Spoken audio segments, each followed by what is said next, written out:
welcome to another exciting episode of Way of the Brush with me, your host, Kris, aka the Name Butcher, aka Hey You, Get Off My Lawn, aka Kris, You're Being Creepy Again. Way of the Brush, the most informative 120 minutes on the internet on the wargaming lifestyle. We'll talk about painting, terrain, conversions, and everything under the sun. For a first-time viewer, we usually delve into a lot of painting talk as well as a lot of what's under the sun, meaning no topics are barred. We'll talk about anything and everything. So, be warned. Of course, if you're not able to watch this live and you're catching this after the fact, you can always submit your questions to Kris at wayofthebrush.com. It is in the description below. If you're going to send pictures, send them as attachments in the email. Don't send it off as links off to other sites because it's just annoying and there's often ads and crap like that. So please don't do it. Just send it as attachments. Please. But I love getting your emails, so keep your emails rolling in. Of course, in the description below is also a link to wayofthebrush.com. It is a central hub of all this silliness, has links to all the social medias as well as the Discord. The Discord's fantastic. Join us on Discord. It's a really nice little community we've built there, and everybody's super helpful, and it's been a very, very long time that we've had any kind of trouble there. Usually everybody's very civil and helpful, and so many knowledgeable monkeys, and it's just, we're having a good time there. So join us on Discord. Of course, also at wayofthebrush.com is links for t-shirts. Want to get yourself a t-shirt? Look like a connoisseur of all that is good and holy in this world? They're wearing a Way of the Brush t-shirt.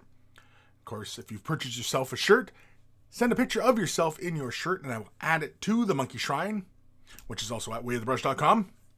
And of course, Patreon. Link for Patreon support. Independent these days, it's how I keep the lights on and keep this whole ball of wax rolling. No, that's not the right word.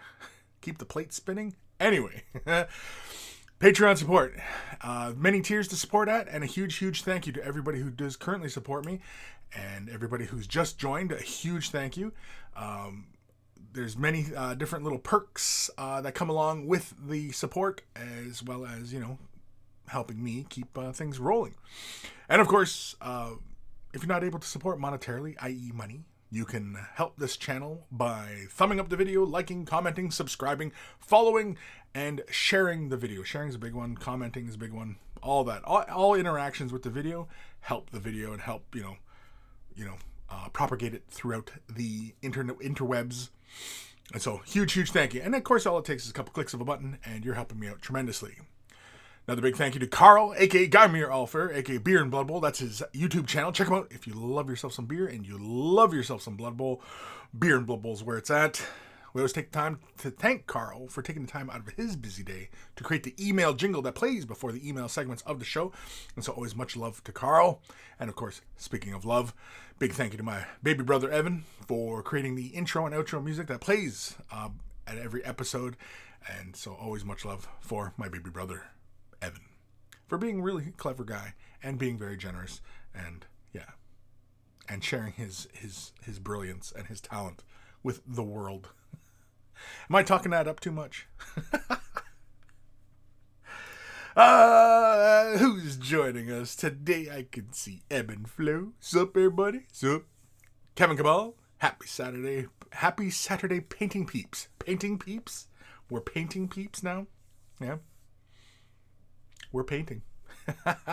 Hopefully we're having fun. Hopefully we're enjoying ourselves. John Misalio. Sup. The Gim. There he is. Hello. We were supposed to meet with the Gim last month, April, near the end of April. Then all this quarantine shit came down and wasn't able to. So we'll have to work out another time, Gim. Because we were all really looking forward to it. We already had our bags packed. We are ready to show up on your doorstep.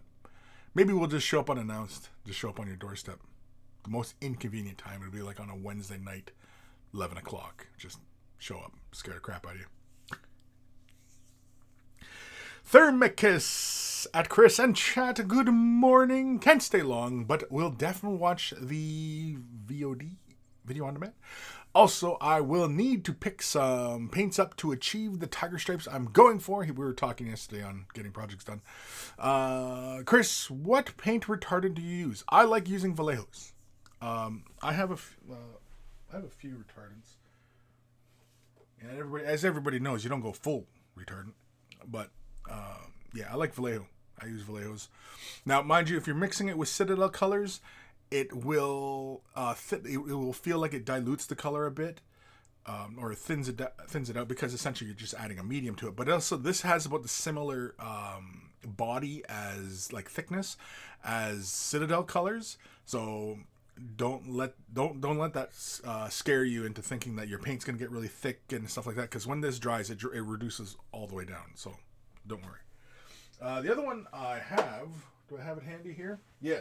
This one here, I've used in the past.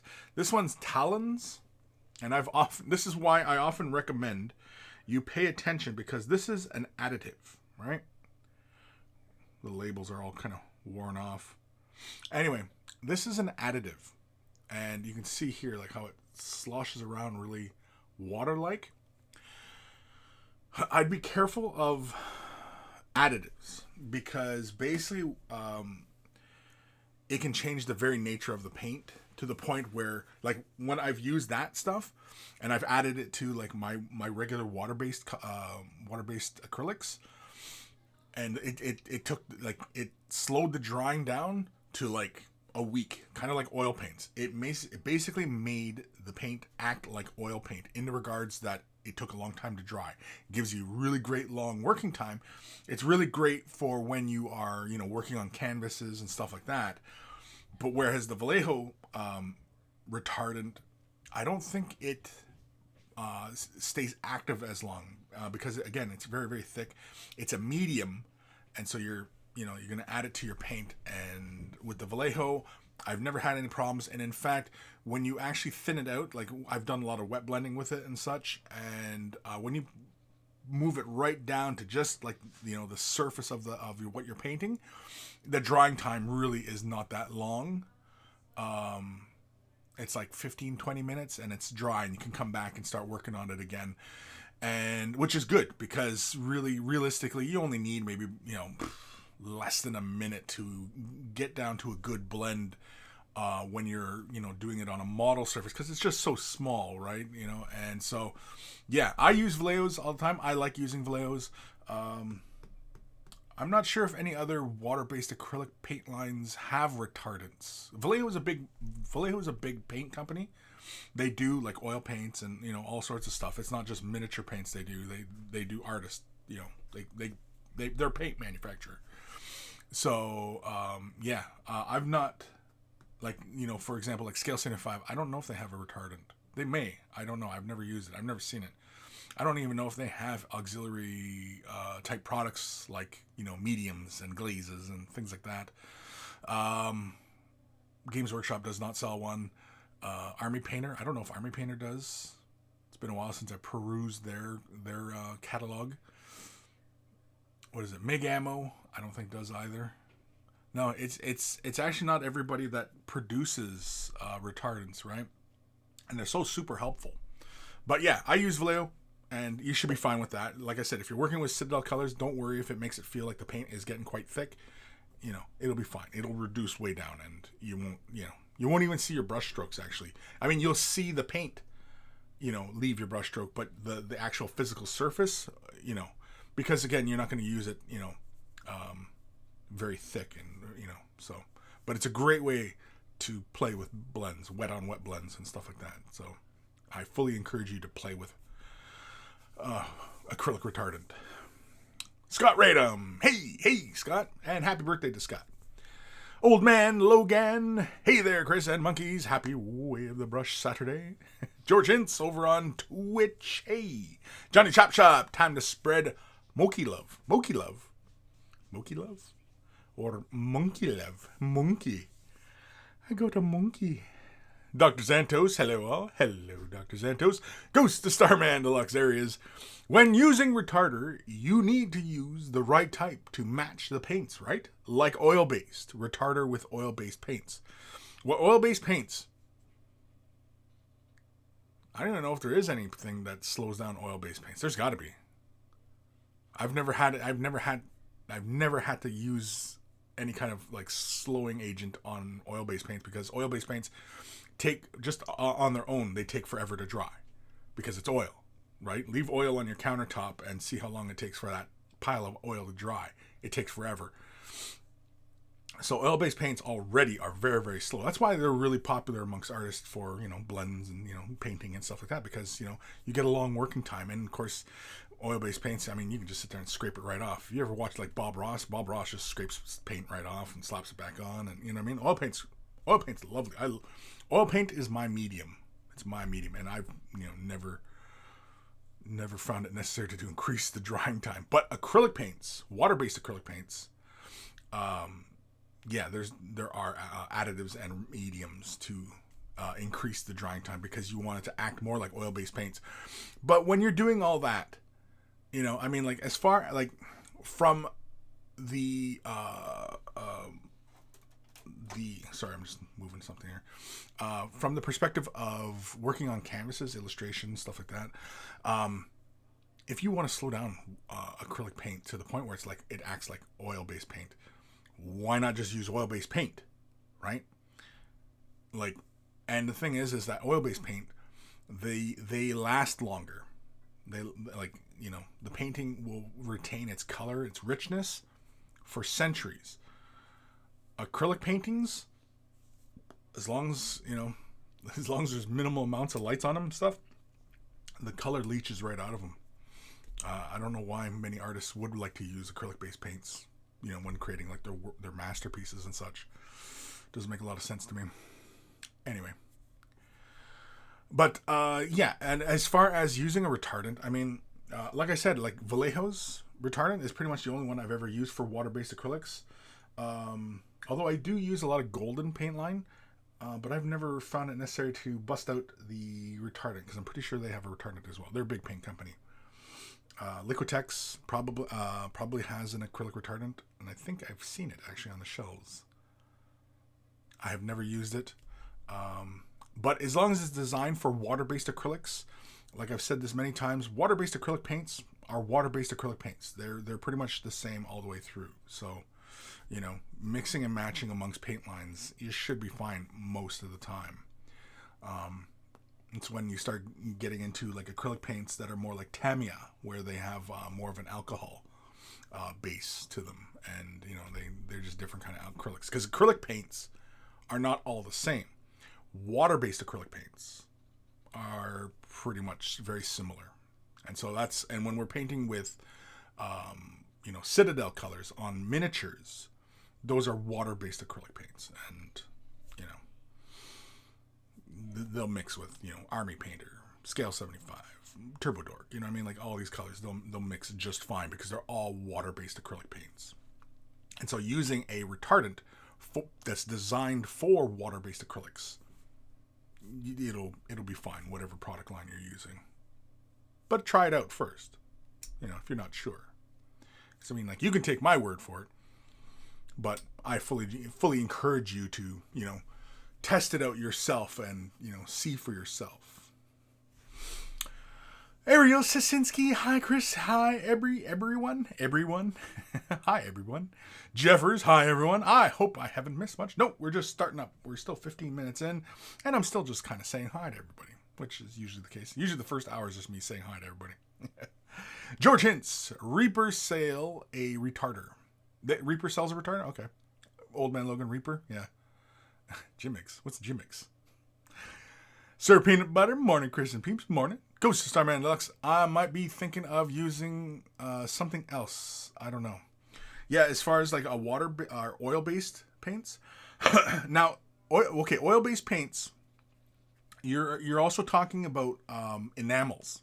Enamels fall within that category of oil-based paints. So that might be what you're thinking of, because there might be some enamel paints, and there might be a slowing agent for oil, for those enamels, because enamel-based paints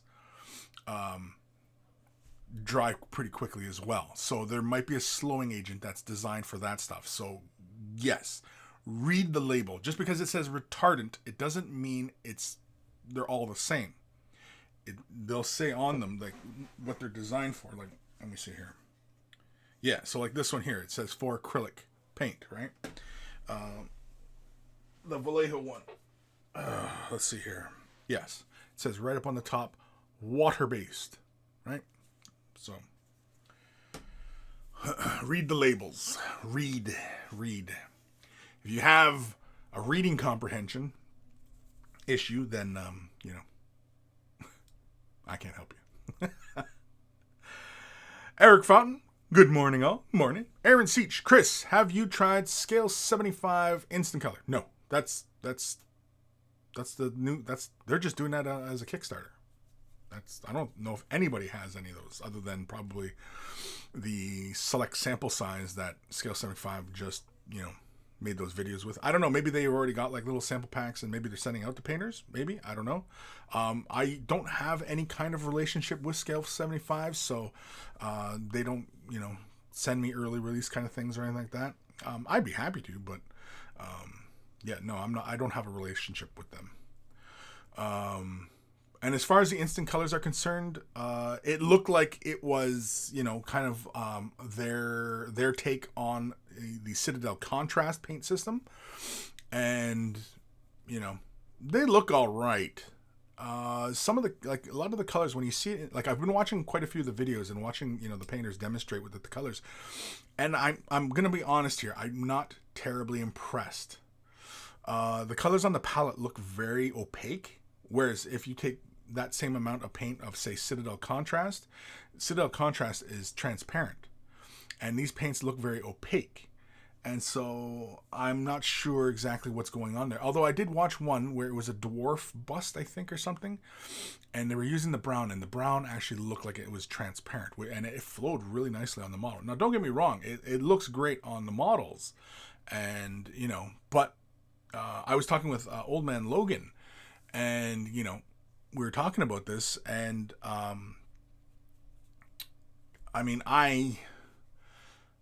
you use Liquitex Flow Aid, water-based acrylic flow aid, right? I like using Liquitex because little drop in a mixture and it goes a long way. And when you have that, and I have a video, I'll put a video there somewhere. Making a shade wash out of any color you want, which is basically the same thing as taking your paint, any water-based acrylic paints, adding a drop or two of Liquitex Flow Aid, adding some thinning medium, and you have the exact same thing. And you can do it with any cut paint line, any colors, whatever you want, and you can do it. And so, but mind you, buying the bottles saves you that step where you can just simply bloop, and it's, of course, it's in a dropper bottle as well. That's all. It also has that added benefit as well. Because I know, for contrast, I kind of wish that they were in dropper bottles just so that I could, because I keep talking about taking my contrast medium, the medium itself, and putting that into a dropper bottle because I use it a lot and I don't like dipping my brush into it because you always run the risk of contaminating the entire pot, and I don't like that, and it should be in a dropper bottle. Because I have my Lamian medium, right? If you've ever watched any of the fresh tip videos or any painting videos I do, I've got my Lamian medium in a dropper bottle, but I don't have my contrast medium in a dropper bottle. And I should have this in it because it's really liquidy and it'll flow and, I should. You know what? Maybe I will pick up another drop. Or actually, maybe I have more of these dropper bottles. I think I have a whole bag of these things. I don't even know what I have. I got junk all over the place. Anyway, maybe I'll pick up another bottle of contrast medium. I don't even know if it'll fit, actually, to be honest with you. That should fit. That should be fine. I have no idea. But yeah. So, no, I have not tried the instant colors. Watching the videos is interesting. Looking at the colors on the palette, I'm not terribly impressed, personally. Oh, and the other thing was that they were drying with a matte finish. In the videos, it looks like they dry with a matte finish. And I'm not a big fan of that because really one of the big selling points of any of these, easy to apply paints is that you can do colored metallics with these paints. And I don't know why nobody does a gloss with these colors. You know, Citadel, that contrast paint system would be fantastic if it finished with a gloss. I can see why they do it with a semi-matte finish, but you know, it should finish with a gloss, because then that way when it sits on top of metallics, it would look fantastic. You know, it would be glossy and, you know, sports car like, because you can always knock the shine out of it by applying a layer of matte. But when you have it finished with a matte and you put a gloss on it, it's not the same luster as what you would get if it finished with a gloss. If the color itself was gloss, right? Because you'd always have that intermediate layer of matte in there as you try to, you know, bring it back, kind of thing. And so, yeah, it's just my little personal flavor on these kind of applying, because I've been for a couple of years now, I've been really enjoying, like my Eldar army, I've been doing a lot of red metallics and playing with, you know, colored metallics on a surface, and I've really enjoyed it. And, you know, red is one of my favorite ways of experimenting with it, and, you know, so yeah. Anyway, TH, hi monkey folk, hi Tony CI or CLFC. Hey Kris, have you experimented with oils like hash oil? Yeah. Or do you mean like oil paints and painting miniatures with oils? Yes, I have. Years ago I did. I wasn't really like I didn't really like master it too much, because most of my oil paints I use just for canvas work. So I just squeeze them onto my palette and I do my canvases. And a lot of times, what was it? Oh, it's just a slow drying. And whenever I found myself working on a model, even despite, you know, having the model mounted to a handle, I still ended up bumping the surface and, you know, knocking what I had completed there. And so, yeah, I mean, it just takes more time. And, you know, I mean, I've mentioned it many times that a lot of times I don't have the patience to sit there and, you know, work on a foot for hours and hours on end. Just get it done, boom, move on, you know, which is why I don't do a lot of display or competition type painting. I just, you know, I lose interest. I just want to move on to the next project and, you know, experiment with this or that and see how this looks on a model, or, you know, this effect, or, you know. And then, of course, nowadays, in the last, like, almost 10 years now, I've been creating video tutorials. And most of the time, I paint for the camera now. Most of the time, I don't even paint for myself. I don't paint for myself these days. Hardly ever. When I get in the mood to actually paint for myself, I feel like I should be filming it. And, you know, that's a hard one to crack, because, like I said, I've been doing this for almost 10 years, 8 years, 9 years, 2011. What are we at? 2020? So 9 years? Yeah. Going on 9 years, 10 years, whatever. But yes, I have played with oil paints on models. And of course, a very common one that people use oils for is panel lining. Doing the oil wash on a surface and then just wiping the paint away, and it leaves the little panel lines, stuff like that. Fantastic. You know, even if you just buy, say, a raw umber or a carbon black oil paint, yeah, you can use those for various effects on your miniatures. You got to seal the model first before applying your oil paints, because oftentimes with the oil paint technique, either you're wiping at the surface or you're letting it dry and then come in with mineral spirits and you are wiping the excess off. Either one. But yes, oil paints, a lot of people use oil paints and stuff like that. Zero's Hobbies. Hey Kris, I use GW and AP paints pretty much for all my models, including my Gunpla. Cool. Jeffers, I'm UK based. I need to set an alarm clock so I don't miss anything in the future.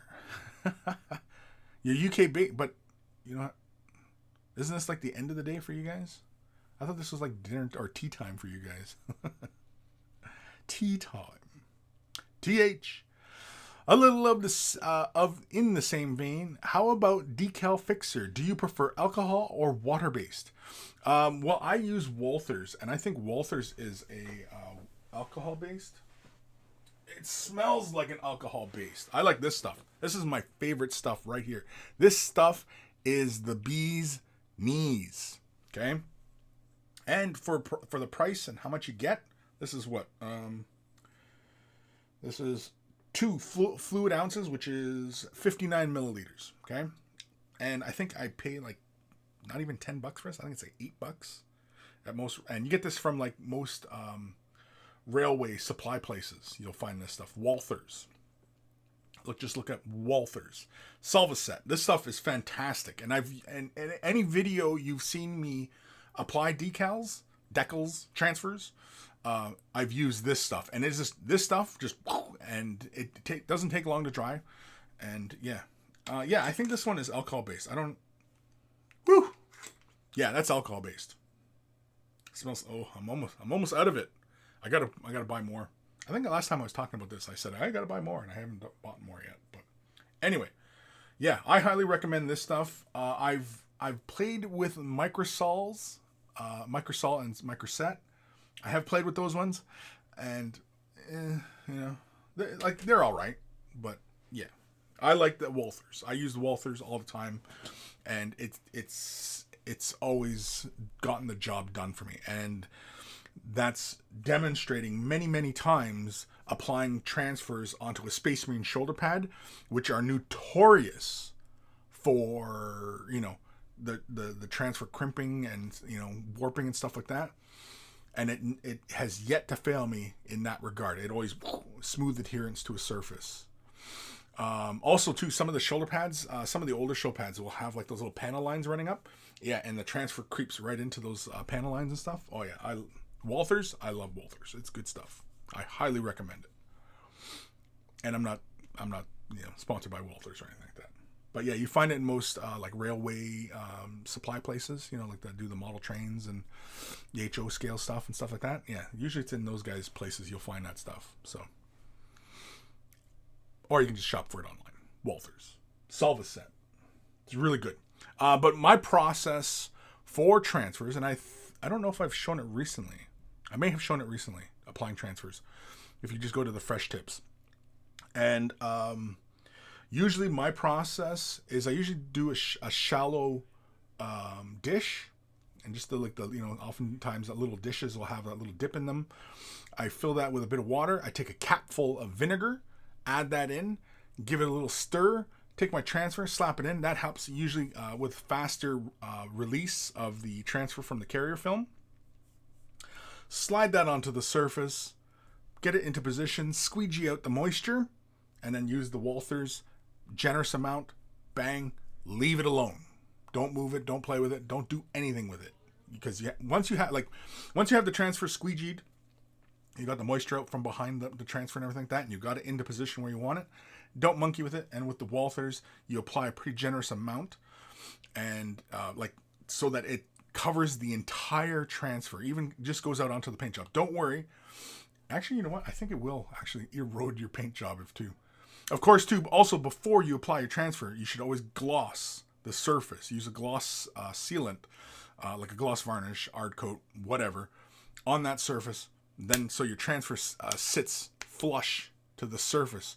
Because if you've ever laid like a transfer down without sealing, like putting a gloss barrier on that surface, and you've laid a transfer down, and you've seen like little, say for example like an ultramarine symbol, and you've seen like little spots, right? Or it's usually you see it as little spots. That's little air pockets trapped underneath because that surface is not even.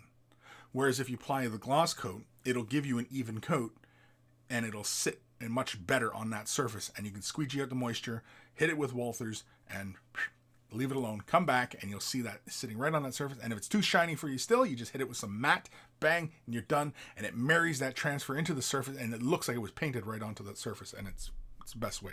It's the best way. I've got a video over there applying transfers. Anyway. Excuse me. Where am I? Aaron Seach. Okay, I didn't know it wasn't out. Just seen some videos on YouTube regarding them, wondering how they compared to with contrast. From the videos, the only thing that they compare to is Citadel Contrast. And they apply the same way. You use a fairly generous amount, you apply it, let it fall within the recesses. It barely tints a surface. It gives you highs, lows. It's the same thing. And like I said, I've shown how to make a shade wash out of any color. It's the exact same process. You can do it with clear colors. You can do it with opaque colors. You can do it with, transparencies. I mean, like any water-based acrylic paints, using Liquitex Flow-Aid, some thinning medium, and whatever paint you prefer, and whatever shades you prefer, you can make it into a shade wash and do the exact same thing that Contrast and, what is it? Magic Potion or whatever the hell the paint line's called. Instant paints, whatever. You can do the exact same thing. So, Lupovisky. Do you transfer Citadel paints to dropper bottles? No, I don't. I don't bother. The only reason I would want to transfer Citadel paint to dropper bottles is so that I can get accurate measurements or more accurate, I should say, not accurate, but a little bit more accurate than my current method for grabbing paint out of the pot.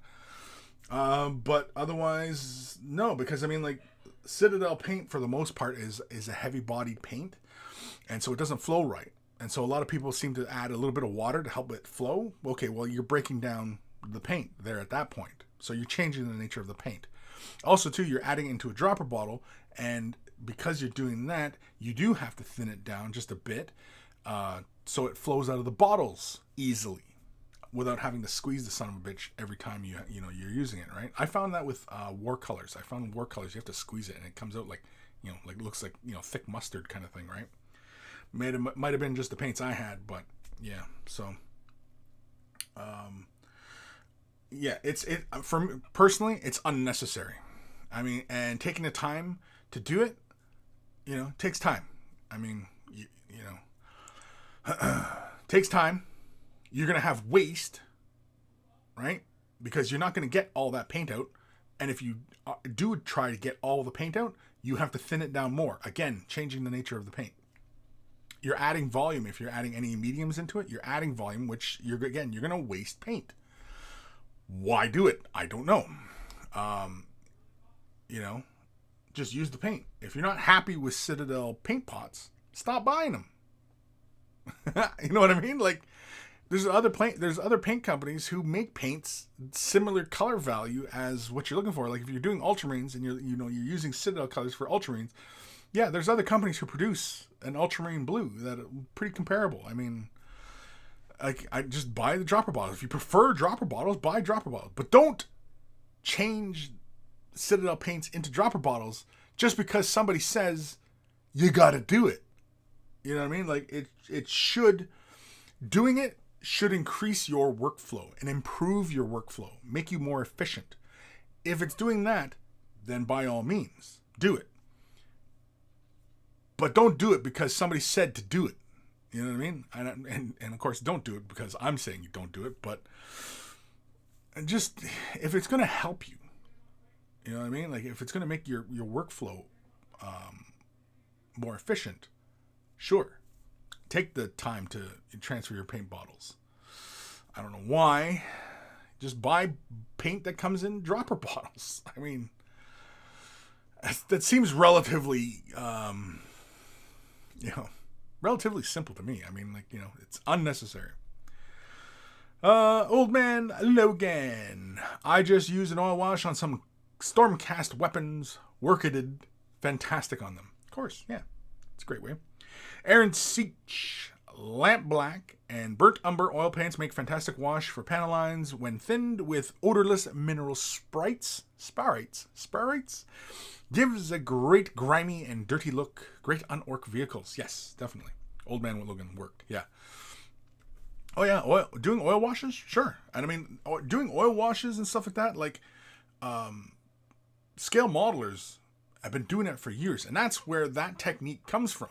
Is scale modelers, the guys who are doing, building the railroads and, the HO scale stuff, or even like World War II tanks, and, they're using the Tamiya kits and, you know what I mean, or whoever, You know what I mean? Like, that's where those techniques, a lot of the stuff that is used in scale models and, you know, railroad stuff, and a lot of the techniques that they're using and they've been doing, and the products they've been using, they've been around for like 50 years. And it seems like all of a sudden, again, in miniature painting, oh my God, they're using this. Never seen this before. And it's like, well, it's been around for 50 freaking years. I mean, like, I'm convinced that nobody educates themselves anymore. You know what I mean? Like, it's just, it's kind of ridiculous. My Adepticon mug. I got my blue juice. Got a scented candle going. It's cinnamon bun, if anybody's wondering. I like the smell of cinnamon. Old Man Logan. I like some Citadel paints, and I like them better in dropper bottles. Don't judge me. Sniff, sniff. Right, but why? Right? I mean, like, how long did the process take you? I don't even know how long it would take you. Just thinking about taking all those paints, putting them into a funnel, like putting the funnel in, sitting there and waiting for that paint to flow down because it's thick, so you have to thin it so it flows properly. Like, how long did it take you to switch all your paints over? Was it an hour? Was it a couple days? Like, you know, it's. I mean, it just doesn't make sense. Just buy dropper bottles. I mean, if you want dropper bottles, buy dropper bottles. But dropper bottles have their minuses as well. Dropper bottles are not better than paint pots. They're not better than paint pots. In some regards, there's pluses and there are minuses. You know, as with everything in life. And again, it's entirely subjective. It's entirely subjective. You know, because person A says dropper bottles are better, then B saying dropper paint pots are better. I mean, like, who's right, who's wrong? Neither. It's personal preference. It's all it is. It's personal preference.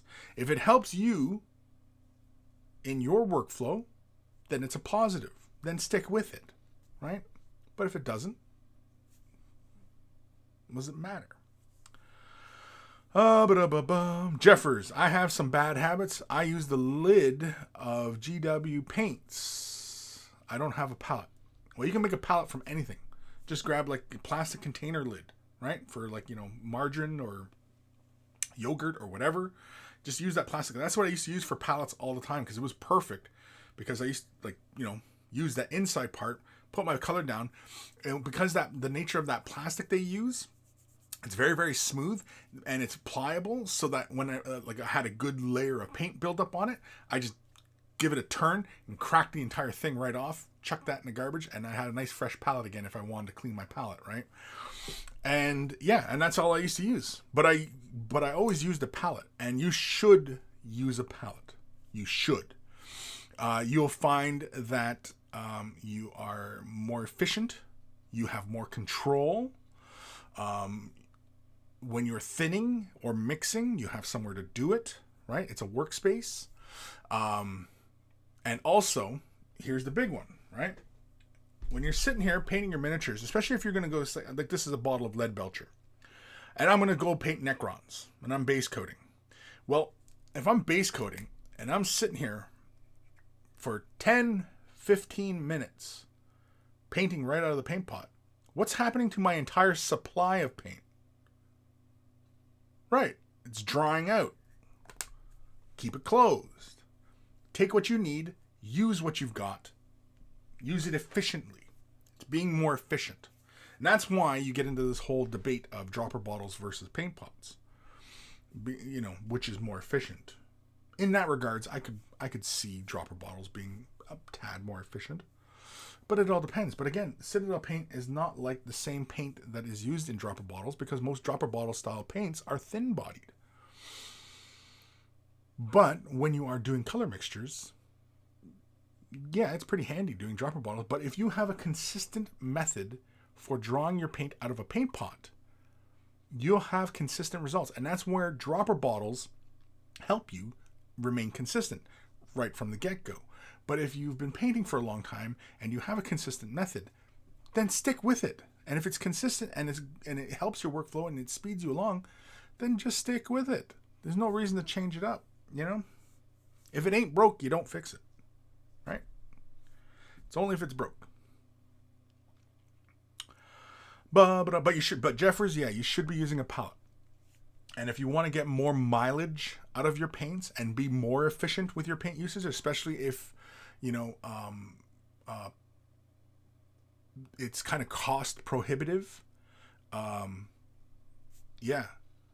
using a wet palette will be more efficient for your paint usage. You'll find that you get more mileage out of your paint that way. I've shown, or over there somewhere, one of those directions. I have making your own wet palette for like $5. I've seen some other palettes out there for a couple bucks, whatever. It once you know what's in a wet palette, I mean, it's no mystery. I mean, but I've shown it in a video many times. Why does this always pop up when I'm doing this show? I've shown it many times. Making your own wet palette. It's very easy. In a nutshell, little container, paper towel, parchment paper. That's it. Wet palette.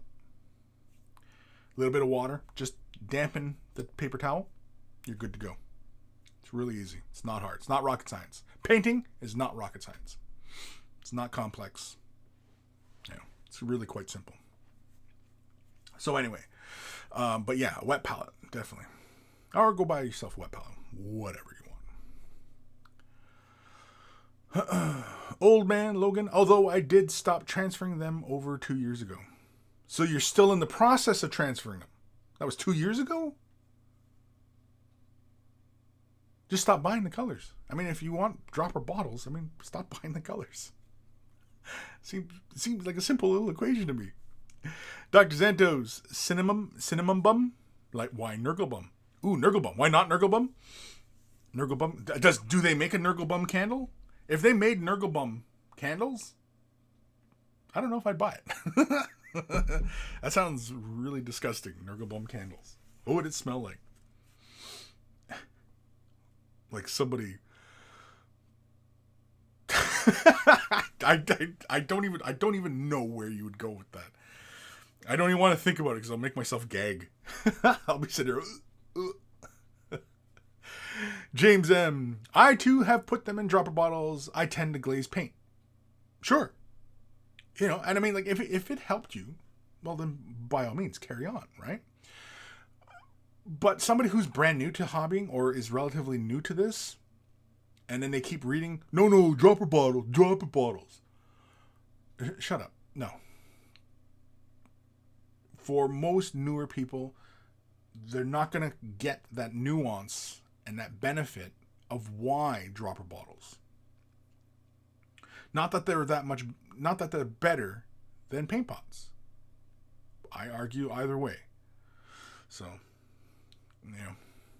but for newer people, yeah. Because there's tons of problems. I've had problems with dropper bottles before, so, especially with ones with the agitators. The agitators, you shake it, gets stuck up in the nozzle. Didn't realize that it's stuck there. Squeeze. Oh, what's going on? Squeeze. You check the thing. Oh, is it a little cake paint? Okay, you peel the cake paint off. Squeeze. All of a sudden, that entire little nozzle that plugs into the top here busts out, and all your paint goes flying out. And you wasted it. And because it's a thinner body paint, you lose more of it.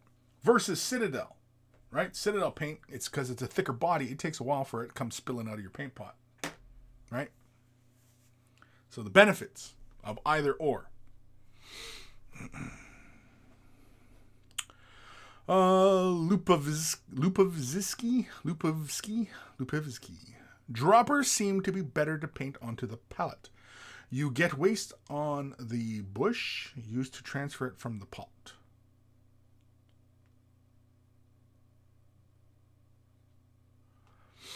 Dropper style onto your palette? Sure. If you're consistent in how you draw your paint from the paint pot, yeah, there's minuscule amounts of waste. But for the most part, unless you're using a wet palette, you're going to have a large amount of waste. But the amount of waste we're talking about is quite minuscule, as opposed to transferring. Because when you transfer the Citadel paint into a dropper bottle, there's a lot of waste. Or you've changed the nature of the paint. And in which case, why not just buy dropper bottle paints? Right? I'm not understanding why this is even an issue. It doesn't make any sense to me. Nathaniel, greetings, Kris and fellow Monkey. Greetings. Spartan 2 paintball. Harder to spill a dropper bottle. You can still spill it. And Citadel paint, the Citadel washes, because they're thin bodied, they'll just spill everywhere. But most Citadel paints, no, you knock it over, it doesn't spill right away, or it spills slowly. Because it's thicker. It's a heavier body. It's thicker paint, right? That's what's often referred to as heavy bodied. Citadel paint's heavy bodied, as opposed to most dropper style paints are thin bodied. And yeah. My favorite is, as far as droppers are concerned, these are my favorite for dropper bottle. They have like this screw cap to them, and you just screw it, drop, screw it back on. I like these, and the Pro Acryl paints have this similar kind of cap setup. You just unscrew it, one-handed. Do it so like when you're airbrushing and stuff like that. I like that. I like that a lot. And you have my airbrush, bloop, bloop, one-handed, bang, close it, put it back. I like that aspect of it. Whereas opposed to most other dropper style bottles are two-handed. You got to do it two-handed. Or I suppose you could do it one-handed and just kind of flick it right off with your thumb, right? Hold on. There you go. See? But then the cap goes flying everywhere, and yeah. And again, most of these bottles, you need an agitator in them. Especially like with the metallics, I highly recommend you put an agitator in these. But yeah, like I said, like the agitator can get stuck in the nozzle, and the paint goes everywhere. Anywho, there's pluses and minuses to both. Are both perfect? No, neither one is perfect. There's pluses and minuses. It's whatever helps your workflow. Old man Logan, my wife is listening along and agrees with you 100%. Preach, brother, she says. Yeah, well, it only makes sense. It's all personal preference. That's all it is. It's all personal preference. It's just like brushes. It's like paints. Dropper bottle versus paint pots. Wet palette versus regular palette versus no palette. You know what I mean? Like, these are all personal preference. We all develop these skills as we develop as a painter. And that's it, But people these days, it seems like everybody's really hung up on being the right, the best, the first, right out the gate. It's not possible. It's not possible. Because you're forgetting about the one thing. Time. Practice. Nobody's good at this the first time out. Everybody sucks. Everybody fails. And people are afraid to fail. And again, that's the age we live in, Aaron Seach, all my Citadel paints are in dropper bottles. I use Liquitex Flow Aid to thin mine. Right. So adding Flow Aid to your paints, you change the paint. Because now because you've added that Flow Aid, they'll flow more like contrast paints, right? Benefits to me doubled. My paint rack's space paints are already thin enough to paint right out of the bottle. Sure. Again, it's all preference. Not even all dropper style paints are the same. So I find Scale 75 is a little bit thicker than Vallejo, which is not a problem. And again, it all depends on how you paint your models and what kind of techniques you're using to paint, right? Because a lot of people like the glaze. Some people just like the thinner body. You know what I mean? Like I also I was demonstrating yesterday on getting projects done, and I was using my because I was talking about how I like these paints, these golden high flow. Okay, this is like I think about $10, less than $10 for this bottle. This is this is a fluid ounce 30 milliliter bottle. It's only 30 milli. Feels like a lot more. Well, what's a Citadel paint pot? It's 12. Yeah, this is 12. Okay, so half the price for way more of the paint. Almost double, over double. Anyway, I put like a drop on my palette, and I was able to do almost all the black on this Funko here that I was painting. You know, and then of course I laid the metal down, but a drop of the paint. And as I demonstrated yesterday in the video, one coat down the surface on top of yellow, black on top of yellow. Anybody laid black paint on top of a light white or yellow knows that you start to see that underneath color show through, especially when you're thinning it down, because again, you maintain control and it flows easily, and gets out. It doesn't. Oftentimes, why we want the thinner colors is because we don't want the paint to build up too heavily. We don't want to have physical brush strokes, right? Most times, and oftentimes when the paint is really thick like that, you get a differential in drying. Oftentimes you'll have like the surface will dry and the inside's still wet, right? Whereas when you thin it right out, and it'll flow and it dries uniformly, and that's often why we want to work. But oftentimes it's so that we don't have big goopy paints and obscuring details, stuff like that. Miniature painting, right? But anyways, yeah, with those high flows, I like them. They cover right easily on top of color and stuff like that. Very rich pigment. They're really great paints. But anyway, Ghost of Starman Deluxe. Is painting rocket science? Is painting rockets rocket science? No. Painting rockets rocket science? No. I would argue no. Because rocket science is about the science of rockets. Painting rockets would just simply be the science of painting, right? So there. I know, Ghost, you're being funny, but anyway. Old Man Logan. No, I stopped transferring completely. Yeah, I mean, why not just buy dropper bottle paints? I mean, like, yeah, it just like, why go through all the work, right, and waste to transfer these paints? Like, it just does not make sense. Like, if you like making more work for yourself, then by all means. If that's part of the hobby for you, by all means. Personally, I mean, if I'm getting into miniature painting, I prefer to paint miniatures. Especially if my goal at miniature painting was to be better at miniature painting. The only way you're going to get better at miniature painting is by actually painting miniatures, not fussing over your tools. E-Tron, just sin, you are live, mate. Are you repainting your Marine from Bandai? Holy carmoly, E-Tron. Bandai? Am I repainting him? That is the question. Am I repainting him? It has been recommended. That's him putting his hands up in exasperation. I don't know. Should I be painted? I don't know. I'm thinking I am. I am going to repaint him. You've heard it here from me officially. I think I am going to repaint him. Now, I was actually talking with somebody. I think was it you, Old Man Logan? It was somebody about repainting him. And I think what I'm going to do is I'm going to use probably enamels or like Tamiya acrylic paints. I'm not going to use water-based acrylics on it.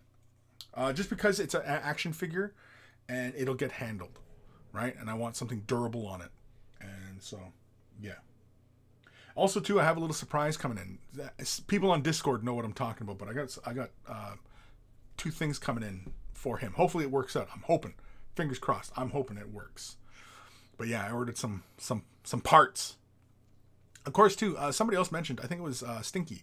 Stinky mentioned, giving him like a big hammer, like a thunder hammer or something. And it kind of gave me an idea of like, yeah, it'd be kind of cool to make some additional weapons, because he's only got, his bolt gun and his combat knife, right? And, doing like a hell blaster, that'd be kind of fun, In fact, anybody who does like 3D printing and, does, all you got to do is scale this up, right? The 3D print, all you got to do is scale it up and you've got, your parts.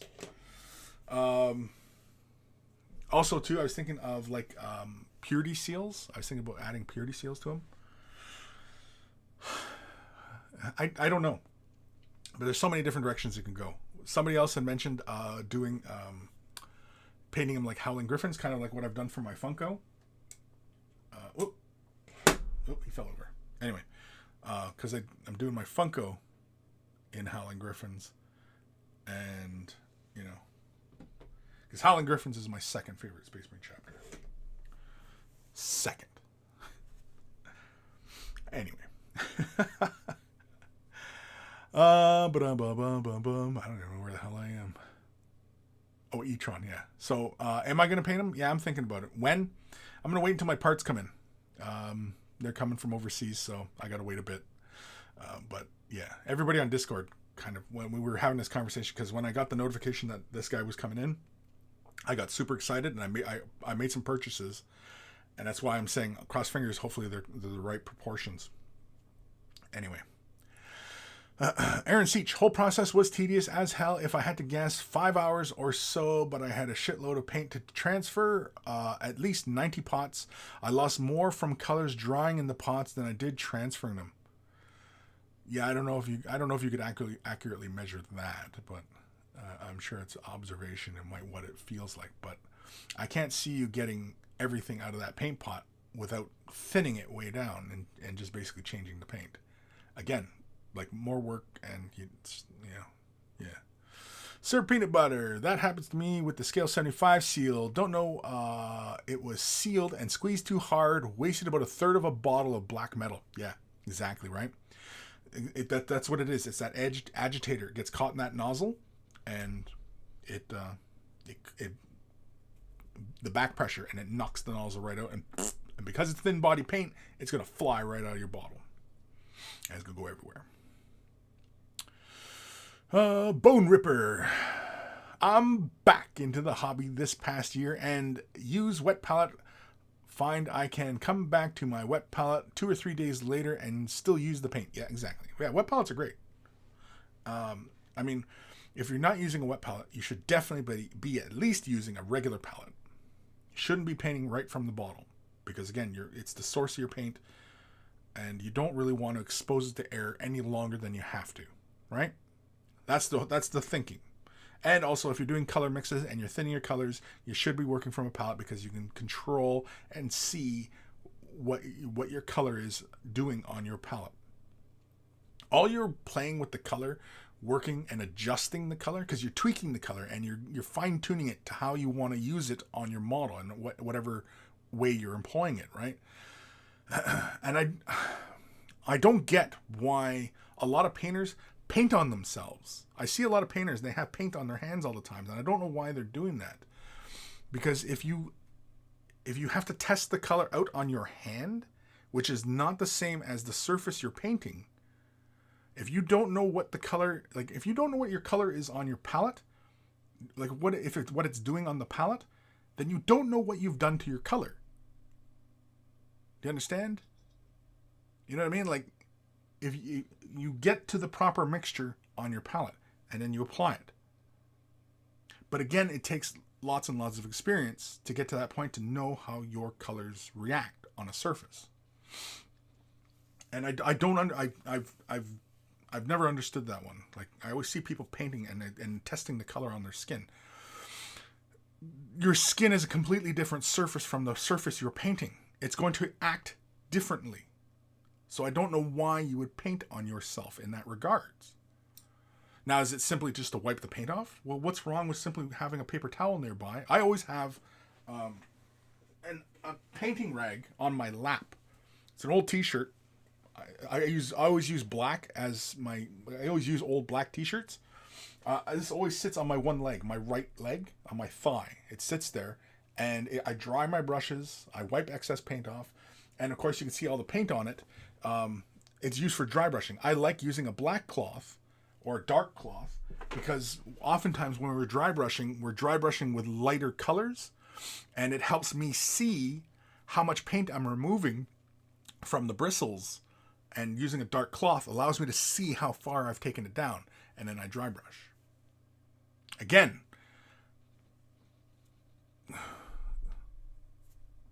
it just doesn't make sense to me, because if you don't know what's on your palette, then you don't know what you've done with the color.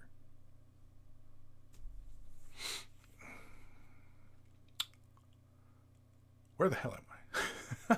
Ben Chun. Oh, no, Dark Commission. When I crack a new Scale 75 bottle, I add 2 BBs and a few drops of thinner. Most Scale 75 color are gel-based, and sometimes you can shake for an hour and still not mix up the paint. Yeah, I found that with a few of the colors. I was playing with my black the other day, and I saw it was separated. I was like, what the hell? And I shook it for a while, and it didn't, But yeah, it's once you can hear the agitator moving around, then you know you've shook it up pretty good. But until you hear that, yeah, it's pain in the ass sometimes. Again, thinner body paints. Thinner body paints separate faster than thicker body paints, heavier body paints. So Citadel paints don't separate as fast as, say, Vallejo. Vallejo, because the thinner body paints, the pigment separates from the medium. Again, one of the drawbacks of dropper style bottle paints, because they use thinner body paints, because it's got to flow through a tiny little nozzle. Okay, it's one of the drawbacks. If you took a side by side of paints, you would see the thinner body paint, the pigment would separate from it faster than the heavy body paints. Again, pluses, minuses. It's all, it's all subjective. Banshun, I do not need any more paints. Yes, I do. No, I don't. No, yes. No, yes. Bollocks. Dr. Xantos, hey, random question, but would you recommend watching The Mandalorian? Would I recommend? Yes, I would recommend it. I enjoyed it. I'm looking forward to the next season. Mandalorian is a lot of fun. Is it deep storytelling? Yeah, like an onion, you got to peel the layers. But it's fun, and it's Star Wars, and it's the kind of Star Wars that a lot of old school Star Wars fans have been wanting for a long time. I was a little disappointed though. I seen that Buddy is returning for Boba Fett. I'm like, Boba Fett, but he died. Now I know there's a bunch of stories that say that he came out of the Sarlacc pit and all that, but that, as far as I understood, when Disney took over, they junked all that, so that storyline doesn't exist. So who knows? And I mean, as far as I knew, unless of course they're going with the Robot Chicken version of how he escaped, in which case would be hilarious. But but yeah, I mean, I liked the idea better. I had seen it on Twitter a while ago that Buddy, I can't remember what his name is, he's Jango Fett. He's also the face of all the clones. I like the idea that when it was first, breaking that he was going to be in The Mandalorian, I like the idea better that he was going to be Rex. I like that idea better, that he was Rex than Boba Fett. As Boba Fett, that seems lazy. He's got to be Rex, because he's at that age now where he could be a Rex, So, anyway. But would I recommend Mandalorian? Yes, I would recommend it. It's a good show. It's fun. James M. Kris, is there any reason you don't really do basing videos, as they can be a big deal as the miniature, as big a deal as the miniature itself? Any reason? Because most of the time people are more interested in seeing particular paints on a miniature surface rather than the base. I showed basing a model not too long ago. It was a sculpted base, but and as far as basing is concerned, I could. I'm one guy making videos. I'm independent these days, man. So it's just me, and right now, currently, I'm working through this guy. He's from Relic Blade, and yeah. And so far, when I'm done this, this guy, I'll be showing the base, because I'll be finishing his base. So when I'm getting to the end phase of this guy, you'll see a base being done. And the last model I did, which was the Stormcast Eternal, I did the base, but it was a sculpted base. But I just quickly showed a few things. But as far as doing the base, yeah. And there's really no reason other than most of the time I'm just showing examples of painting on a surface a lot of people don't bug me about, doing a base, right? A lot of times people are asking me questions about how to paint, black on a surface, red, yellow. You know what I mean? How do I do the eyeballs? How do I make a glowing effect? How do I do lightning? How do I do paint a face? How do I do the eyeballs? You know what I mean? So with all those questions, and then somebody saying, do a base. Well, what about basing? What do you want to know? What do you want to know about the base? You know what I mean? It's just like terrain, which I'm soon enough I'm going to do some terrain videos. But I mean, terrain's another one. Way back in the day, I still have the first bit of terrain I made. I still keep it. It's beat up, but I still keep it. This is a piece of terrain. Let me make sure I'm in frame here. This was in old White Dwarf. They showed you how to make this one. Now he's kind of beat up over here, and I lost the chimney some time ago. And you can see it's made from a honeycomb box. The base, it's flock, and you know what I mean, like. But yeah, I made this early 90s, like 91, 92. I made this, and all it is cereal box, balsa wood, and foam core, and that's all this is. So this is, yeah, somewhere around 91, 92, I made this. And it's been a long time since I've shown, any terrain or anything like that, but yeah. TH, LOL, I made the exact same house. Yeah. Well, yeah, it was White Dwarf. I can't remember which White Dwarf it is. But yeah, it was one of the White Dwarfs that shows you how to do that. White Dwarfs used to be really, really great, especially when, they showed you how to make things back in the day, taking garbage and making stuff. Something lost to a lot of wargamers these days, even myself included. Just taking garbage and just, making stuff. Every time, like, we just recently bought a TV, and it had really great big long pieces of styrofoam, and I said, oh man, this would be perfect for, oh no, I'll never do it. It'd be perfect for, doing some terrain, but I was like, oh no, I'll never get to that, so as you get older, you learn to let go of some of these impulses that, I'll keep this, and then you end up, see, a lot of war gamers, they tend to be hoarders, and, yeah, I've given up hoarding a long time ago. I don't hoard no more. I'm more of a minimalist these days. Man, I don't even know where the hell I am. Arturo Patet. Oh, there's a name I haven't read in a long time. 3 years since the last time I seen the live show. And the first thing I see is the chat recommending candles that with Nurgle smell. I feel at home already. Yeah. Yeah. Nurgle candles. I don't... What would it... Okay, here's the grossest thought I can think of. Okay, Nurgle candles or Nurgle bum candles. I don't even know. I don't want to think about that. But the only thing I can think of is like it smells like garbage.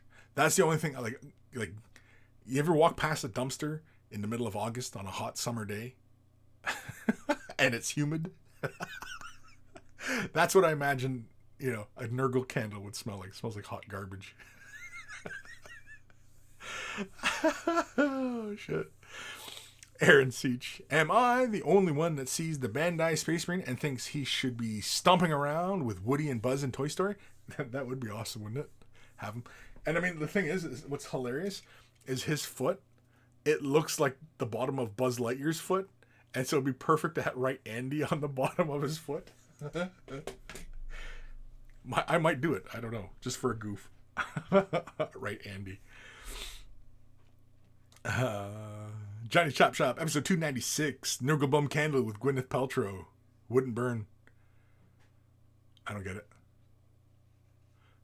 it. Spartan 2 Paintball. Kris, I'm looking to paint lenses on my Imperial Guard. What blue from Turbodork would you suggest? They are painted close to the box art. Okay, well, you want to paint them like the box art, but you want to use Turbodork. Turbodorks are primarily, I'm pretty sure they're primarily metallic paints. Now, if you're going to use TurboDork paints and use a metallic, they have two really great blue colors. Hold on, I gotta grab my case of TurboDork. I got a case of TurboDork going on. Yeah, Daba D and Cool Ranch are two great colors. They're really dark blue. They're metallics, right? Really fantastic. And then you could do like a little highlight in blue steel. That's really fantastic. That's really kind of where I would go. Let me see here. Yeah, because they have the color shifts as well, but I don't know if you really want to play with the color shifts on the little lenses. Yeah, it'd be hard to see. Might not come across when looking at the model if you do color shift like on tiny little lenses, or like on the lenses of the tanks or stuff like that. Yeah, but if you wanted a quick way of getting those lenses to look kind of luminous, yeah, that'd be really great. Use the metallics. Use Cool Ranch or Daba D. Put a base coat down, right? Do a little edging of that blue steel just along the bottom edge or something, right? And then hit it with a gloss coat. And yeah, that'll be shiny and reflective and magical blue all day long. Be fun, yeah. But yeah, if you're gonna do it like the box art is done with regular opaque colors. If we're talking about the box art of the Imperial Guard box. I don't think there's any metallics involved in that. Bayushi 242. Don't they test the consistency? Right, but I mean you on the palette, you can see your consistency right there on your palette. That's the whole point of a palette. It's your workspace. It's your workspace for adjusting, fine-tuning a color to how you want. Either your color mixture, your consistency. Well, that's really it. Color and consistency. What else do you do with the paint? Color and consistency. And that's your space right there to work it out. And once you have it worked out on your palette, you apply it to your model. I mean, I again, it's workflow.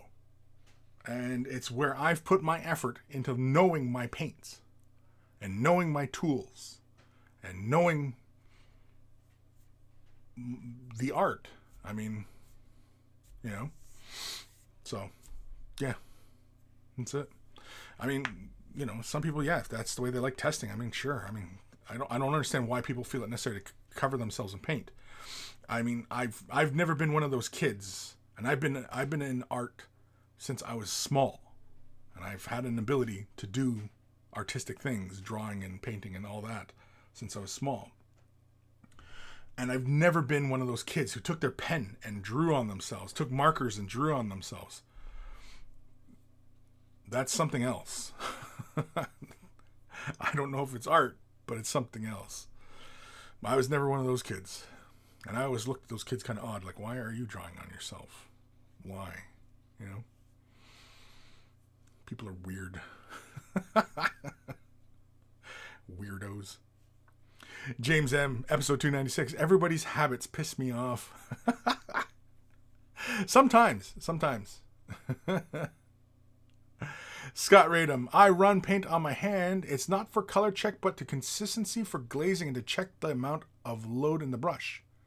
Again, you should know that from your palette.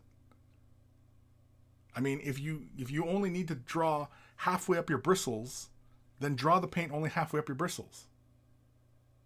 And if you've drawn a little too much, then I use my rag, and I just quickly wipe my brush on my rag real fast, draw the excess out, and apply it to the model. Again, I mean, like the only reason you'll see paint on my hands is if the paint's escaping on me, or I'm making a mess, or airbrushing without gloves on. That's the only time you're going to see paint on me, or I'm splattering. You know what I mean? So, otherwise, yeah, I don't paint on myself. It's unnecessary. And if we're going to get back to talking about paint and waste, again, that's paint and waste. And the paint reacting on your skin is not the same as it sitting on a model surface. You're painting it's like painting rubber and painting cloth, and then checking how the paint looks on rubber, and then checking how it works on the cloth. That doesn't make any sense to me. Again, there's these fucking habits that people have. I don't understand it. I just don't understand it. Anyway, mind you, though, I'm not saying I'm perfect. I'm not trying to say that. Because one of the bad habits I have is still, putting my brush in my mouth. I still do that. I recommend people don't do it, but I still from time to time do it. But I try not to do it. But I've been doing it 30 years, so it's kind of hard. But I know it's a bad habit and unnecessary. But I still end up doing it. Old Man Logan, how about a Lost White Dwarf series, Kris? I wouldn't mind learning how to make stuff. Yeah, it'd be fun, eh? Yeah. Mike Grimshaw, Paltrow sold a candle that smelled like her vagina. What? What?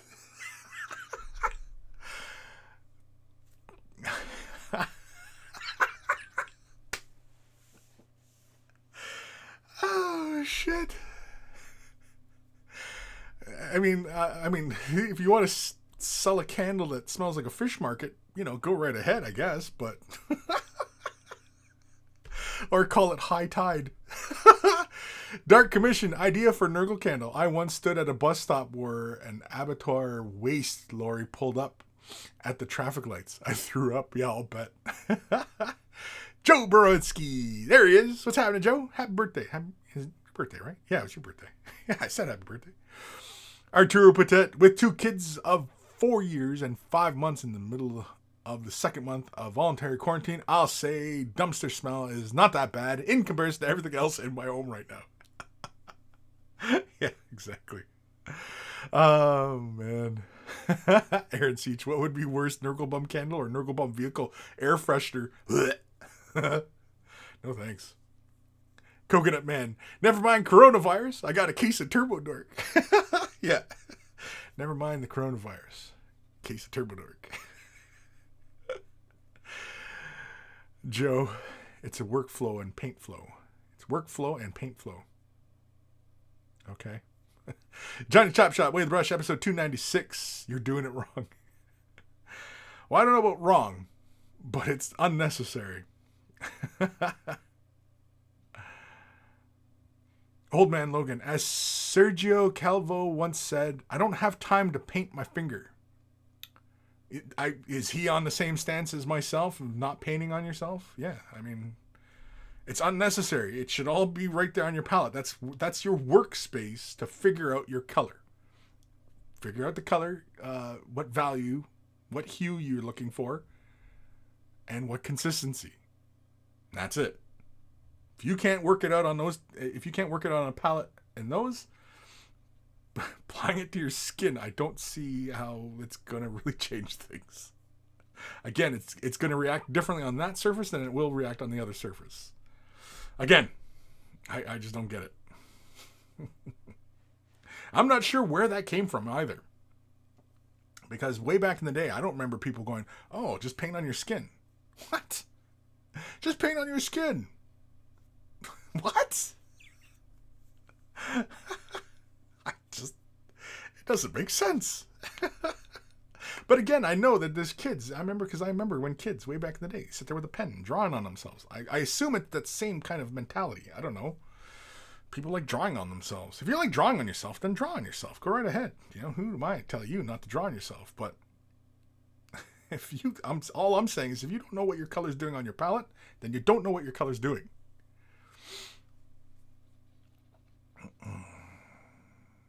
Arturo Patet, paint in hand. I'm worried about the paint on my lips and tongue. Yes, I'm a brush licker and proud. Robert Marshall, good evening. Can't stay long. Got to go to work soon.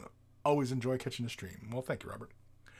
Dr. Zantos, 2 worst smells I've smelled have been a bio-waste dumpster during a hot summer and a fuel station kitchen sink that hasn't been cleaned in weeks. Oh, man. Yeah, kitchen sink. Yeah, that smell that comes up from the drain. Oh, man. Dark Commission, episode 296. A paint in the brush is worth two in the hand. Joe, you're perfecto. I'm not perfect. No, far be it. Far be it. But, you know, I do have a lot of experience. I've been doing it for 30 years. So, but again, like I said, like, you know, I don't remember anybody back in the day talking about painting your hands to figure out your color. That doesn't make any sense. And when I went to college, when we were painting, we didn't paint on ourselves to find out what our paint was doing when we were applying it to a canvas. Again, like I'm just... If you don't know what it's doing on the palette, you don't know what it's doing. Pretty simple. Old Man Logan, episode 2, XXX, Kris's head explodes. Yeah, exactly. Eldari Lamborghini, what is the blue milk Kris is drinking? Well, it's not blue milk. It's blue Kool-Aid. It's Kool-Aid, man. I like Kool-Aid. I like it because I can drink it. Well, anybody can drink it, really. But it can control the amount of sugar in it. That's what I like. I like the taste. But yeah, it's not blue milk, though. It's just blue juice. It's blue Kool-Aid. What the hell is it? Something raspberry? Something like that? Anyway. You know what, Old Man Logan? I think you win today. Kris's head explodes. Because, yeah, that's pretty much it, man. I mean, like, I'm not trying to shit on other painters or anything like that, but that is one of their own idiosyncrasies you're picking up. That's what that is. That's one of their idiosyncrasies you're picking up and you're learning. And, I mean, when I was taught how to paint, you know, when I started actually, you know, learning how to paint,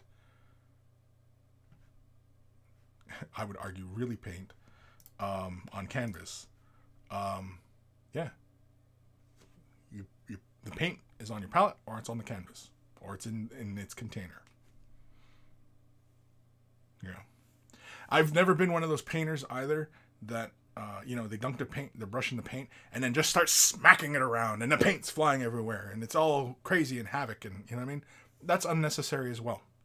That's unnecessary. You know, so it's also my opinion on that as well. Like Jackson Pollock, I mean, fantastic artist, innovative. You know, he was one of the first cats to popularize that, and you know what I mean. But come on, Jeffers, nasty Paltrow. Is that for real? That she really sells a candle? Is that for real? Yeah. Anyway. Scott Random. Visually checking load in a brush will never be as accurate as feeling it, bro. It's absolutely essential for me, but that's for you. Now let's pick on those brush-looking fucks. Yeah. No, I mean, like I said, like but to me, the painting on yourself, that sounds like an eccentric fucking. It sounds like a habit from that painter. That's not something that any art school is going to tell you to do. You know what I mean? Again, like I said, if you don't know what it's doing on the palette, you don't know what it's doing. Old Man Logan. Yep, he said it. I was there. Jeffers. Apply to skin and you end up looking like Ultimate Warrior. Yeah, exactly. I mean, like, you know. Mark Hill, episode 296. Seafood candles and fishy pussies. Jesus. Joe, Kris is low-key calling us out. Low-key? No, I'm not calling anybody out. No. No, like I said, like I'm not trying to shit on anybody. It's just, it's personally, and again, painting, it's very personal. And I'm sure people who've taken my advice over the years probably have picked up some of my bad habits as well. I'm not sure what they would be, but I'm sure they're there. And,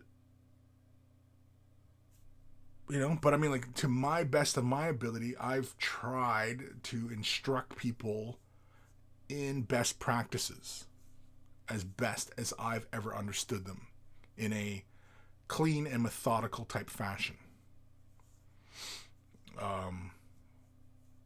You know, I've never tried to endanger anybody. I've never encouraged, dangerous habits. Usually it's with the cutting and tools and stuff like that. But, but painting on yourself, no, I've never encouraged that. And I don't do it myself. And in my videos, you'll never see me do it. And it's not because I'm, concerned about, the public safety of it. It just doesn't make sense. It doesn't make sense to me. It's not how I learned to paint. And it's unnecessary. And when I was a kid, I never heard of anybody painting on themselves. That being a metric for judging consistency. You either see it on your palette surface, and the palette surface is more like the model surface than your skin. Your skin surface is different than the model surface. So I don't know how that, again, I don't see how that connection, how that makes sense. I don't see it. I mean, somebody's going to have to explain it to me, because maybe I'm a little slow and dumb, but I don't see the connection. Dark Commission. When I was a postman, I came across a pair of teens passed out in the grass. Their friends had covered their faces in felt tip. That's funny. Yeah, again, I mean, that's the same kind of thing. And yeah, I've done cock and balls on people's faces as well as cock and balls. Scott Radom smells. A slaughterhouse has an area called a shit room. It's not a creative title, by the way. Yeah, I believe that. Yeah, I believe that. Especially if, like, you're working... Yeah, because you used to work in a slaughterhouse or something, right? Well, you're a butcher, right? But did you work in a slaughterhouse? Anyway. Yeah. And imagine them cows. Guts are just full. Oh, yeah. I'd imagine. Yeah, on a hot day. Humid. Especially if everything's kind of falling through the grating or whatever, and it's just sitting there for a couple days. I don't know how often that shit gets cleaned. I'd imagine it probably gets cleaned pretty regularly, right? I'd imagine, because you don't want to be attracting shit. Anyway. Johnny's Chop Shop. What's your stance on body paint? On body paint? Well, body paint is specially formulated for being applied to your skin, because there's a reason for that. We don't paint in body paints. But body paint is typically a specially formulated paint to sit on your skin to minimize toxicity and also to allow your skin to breathe. As far as I've understood body painting. But I've never done body painting. It's not really a thing other than like in the application of makeup, like special effects makeup for like movies and stuff like that. That stuff interests me. In fact, when I was much a younger lad, I considered a path down that, becoming an effects artist and, those kind of things. That'd be really fun. But anyway, where was I? Joe, slapping your brush out. Sometimes you gotta slap. Arturo Patet, Kool-Aid. That's water and paint pot. Made the mistake once or twice. Maybe 253 and 455 times. I need to start drinking coffee before I start to paint. Yeah, exactly. Harry, is the blue Kool-Aid really just Romulan ale? It does look like Romulan ale, doesn't it? I know, big Star Trek nerd. And I watched this YouTuber, How to Drink. And he just did Klingon blood wine. And I'm kind of curious about trying it, because it'd be kind of fun. Drink some Klingon blood wine.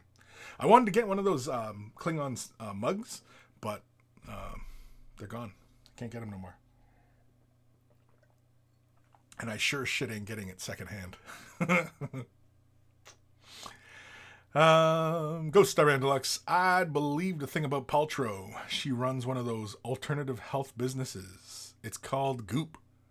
The business is called Goop? Is it like hippie vegan stuff? Because I'm not subscribing to that shit either.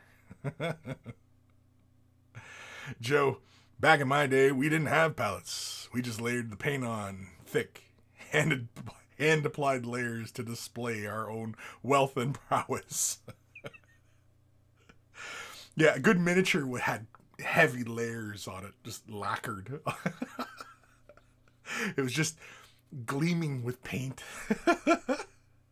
It wasn't a completed model until all the details were obscured. It was just smooth. It looked like one of those plastic army men, just smooth plastic. Ghost Star Deluxe. They made a Netflix series about it in which some of the employees went to one of the countries where it's legal to do magic mushrooms in order to get high for research. Well, if it's for research, man, sure. I mean, getting high. I mean, people do it. I mean, like if it doesn't negatively impact people, I mean, like, you want to get high, go ahead, get high. Just don't get high and then try and steal my car. That's, like I said, that's negatively impacting people. You know what I mean? But if you're sitting in your house, you're playing video games and you're high off your ass, go right ahead. Do it. It's your life. But if you get high and then you want to cut yourself and go steal a car and, I don't know. I was trying to think of something that was crazy, but I can't. I'm not a meth head, so I can't. I know those kind of crazy ass thoughts don't come to my head. But anyway, that kind of stuff. Yeah, that's no good.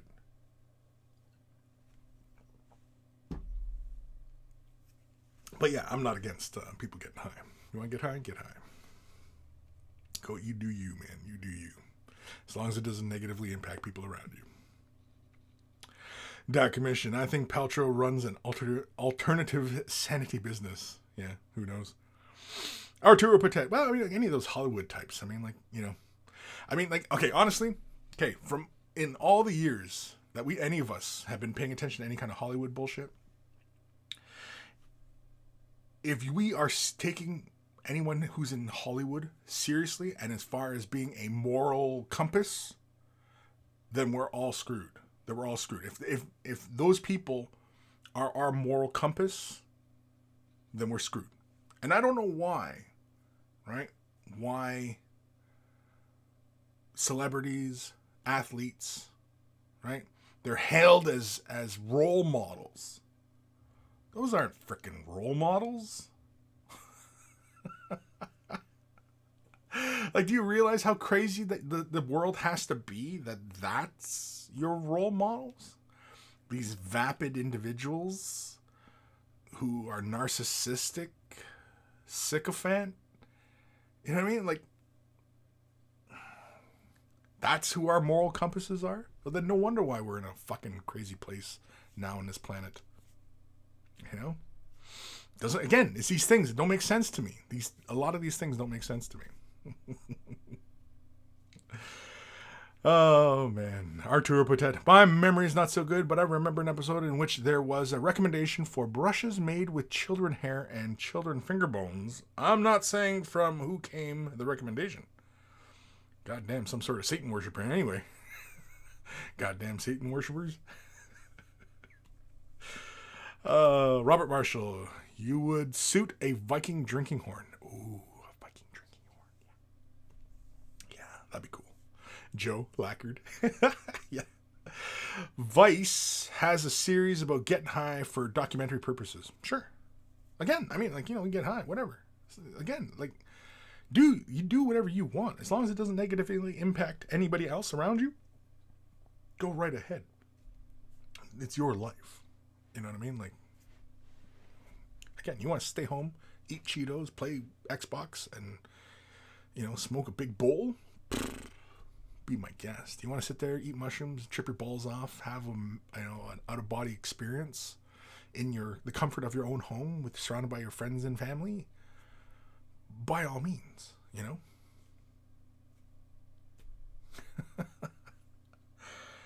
Anyway. Robert Marshall. Do mushrooms if you want to paint a load of gloomspite stuff. Yeah. And that faction right there is all about the magic mushroom joke. I mean, shit. I love the one little goblin. He's got his hand out. He's got like a little bag or whatever. And he's like, "Give me $1." That model cracks me right up. He's just kind of the way he's sculpted. He's like, "Give me $1." I don't know why he's always asking for $1, but it's funny. It's funny to me. I don't know. Again, maybe I'm fucked in the head. I don't know. Dark Commission. I do all my own research. Okay. Eldari. Oh, research into getting high. Yeah. Eldari. I was going to watch Way of the Brush, but then I got high. Nick Marchand. Watching the show while painting some Mythos models from War Cradle. Glad I could catch it live. Well, welcome. My 14-year-old daughter. Okay, I was going to say, she hasn't been listening. Jeez Louise. My 14-year-old daughter has been doing some special effects stuff. Her scars are scary good. Cool, send a picture of her work. I'll show it off. Yeah. Any artistic endeavor anybody's working on, I'm happily share it. I've shown people's paintings. Who was it? Sammy C sent us paintings once, and I want to say it was Nathaniel or Reziel. One of you guys sent in paintings one time, or drawings. But any artistic endeavors, man. Sure. Johnny's Chop Shop, Wave the Brush episode. You can get high, but don't paint on your hand. Well, yeah. Well, I'm saying, like, as far as the workflow is concerned, painting on your hand, that doesn't make sense. You want to get high, sure, that makes sense. Because, personally, I don't get high that often. But, that's just me. You know what I mean? I don't feel it necessary. It's realistically, if I do, it's usually because my joints hurt. It's the only reason. Pain management. That's it. There's a reason for it. There's a reason, right? And for most people, the average person usually is not on a quest to get high. Usually. But there are people out there who, it's the only way they can cope. Is it a strength? Is it a weakness? I have no idea. That's debatable. But, again, if it doesn't negatively impact people. But if it's a, if something's a bad habit and unnecessary and people are taking it to be something that has to be employed, then it's unnecessary. It's unnecessary. But anyway. Where am I? Jeez Louise. Go Star Deluxe. Kris, where the heck are you living where a bag of mushrooms costs $1? I might have to drop by. Also, in fairness, I was watching when I was 14. Right. I know, I got to remember that there's sometimes young people tuning into this and listen to me go off half-cocked or fully cocked. I can't remember. Dr. Zantos, want to see Kris swear. Kris, check the clock. Holy shit.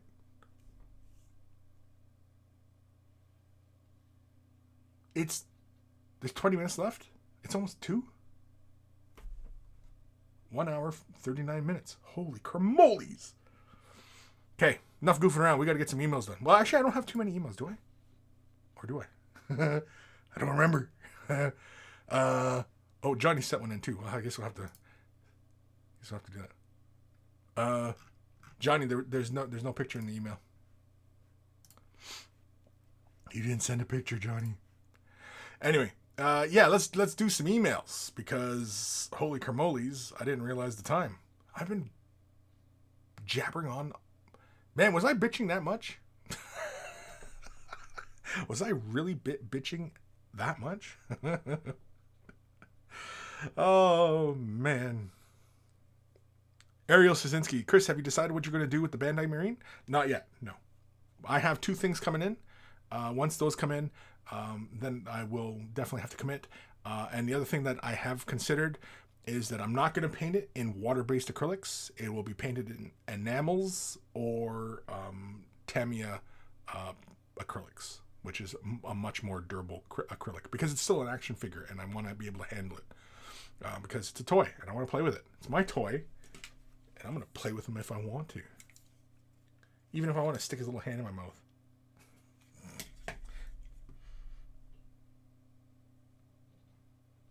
No, he smells fine. Ariel, cool. Yeah, but as far as actually repainting him, I haven't pulled the trigger on it. I'm still mostly up in the air about it because I was thinking maybe just doing like weathering, make him keep him like ultramarine, but do a little bit of weathering. Of course, I was also thinking maybe doing them with Crimson Fist. I'm kind of leaning towards Alan Griffin these days. Who knows? Who knows? Joe, Kris, you're a bad influence. We've always known. Goes to Starman Deluxe. Kris, you should repaint him as an ultramarine. I thanks, tips. All right, on that note, let's do a jingle. If you're wearing headphones, turn them up or down, because here it comes. Yeah, let's do some metal. Email time. Email time.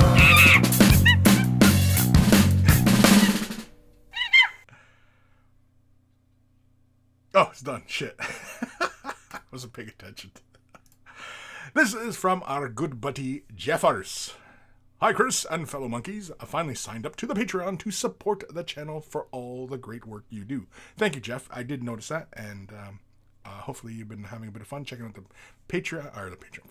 Discord, and the backlog of videos that I have in there. There's like I think it says like I have like almost 100 videos that are just Patreon only.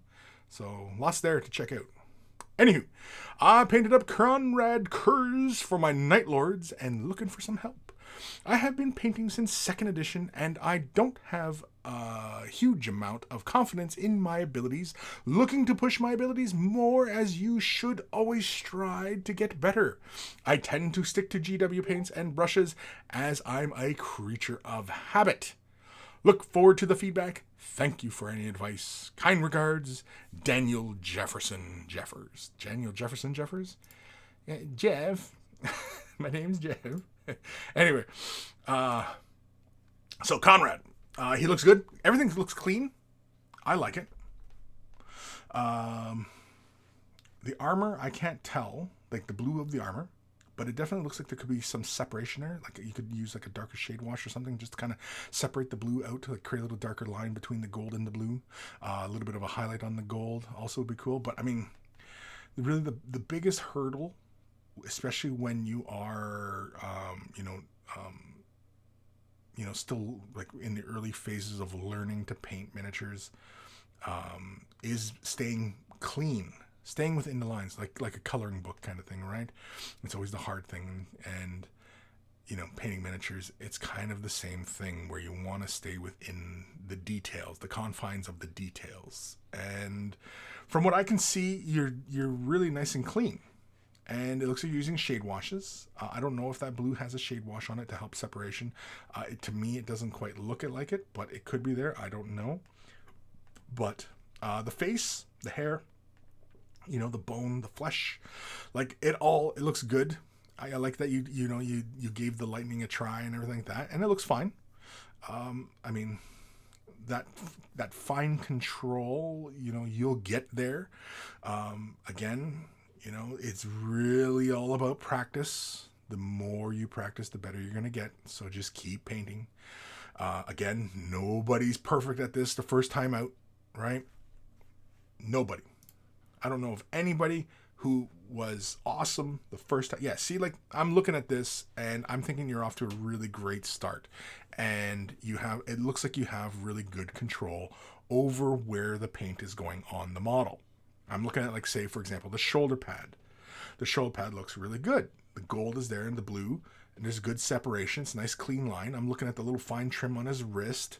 It's good control. The knee pads and the trim on the armor. I mean, like, it looks like you've got a good handle on controlling the paint and having it flow where you want it to go. I think that's excellent.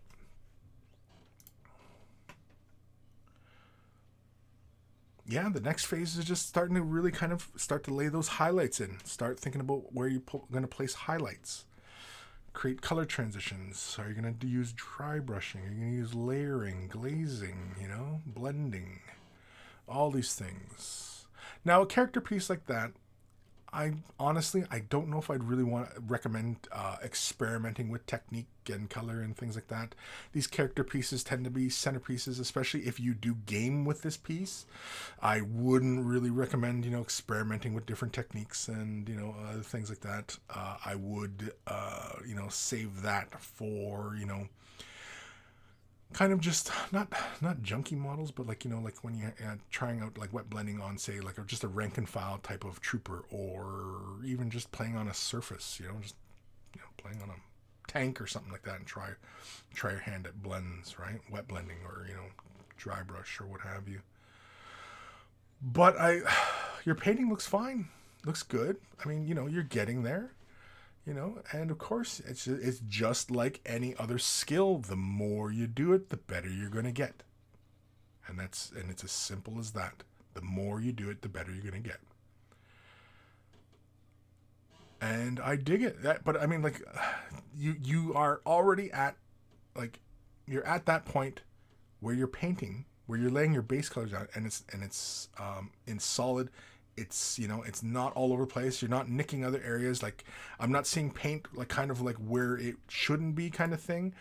I'm seeing paint where I would see it. And like the wing example, right? The red is there and it's nice and clean. It's not, I don't see any red bumping onto any of the gold or the blue. And that's the first hurdle, really. It's one of the first hurdles when painting miniatures, is staying nice and neat and clean. And it looks like you're accomplishing that. So Daniel, yes, very good job. Keep going. Again, the more you do it, the better you're going to get. That goes for everybody. Honestly, a lot of times people are looking for the quick and easy way, the shortcut. There's a few shortcuts, but they're not things that are likely to propel you further, because it's kind of like learning the shortcuts to multiplication and division without working them out and knowing how that process works, doing long form division and just knowing the shortcuts to it. You don't really understand the math. You got to know the underpinnings and why these things happen. Then you can appreciate and utilize to good effect the shortcuts, right? But everybody wants the shortcuts. Nobody wants to take the time to learn. So, good on you for having the aspiration for being better, because that's important for, developing as a painter and, wanting to be better at this hobby. Who knows, as long as you keep at it, probably see your name in a White Dwarf, accepting a Golden Demon, right? Wouldn't that be fun? If that's your aspiration. Or you just want to paint pretty models. That's another fine aspiration as well. Do whatever you like. Really quickly here, Jeffers, shade on the metallics, bone and skin, but you didn't do anything on the blue. Okay, yeah, because I didn't quite see any separation. So, yeah. Greg Gurman, Kris, do you know where that Space Marine has been? Oh, I know where it's been. Eric Fountain, with all that headbanging, I have to smoke a joint to ease the pain.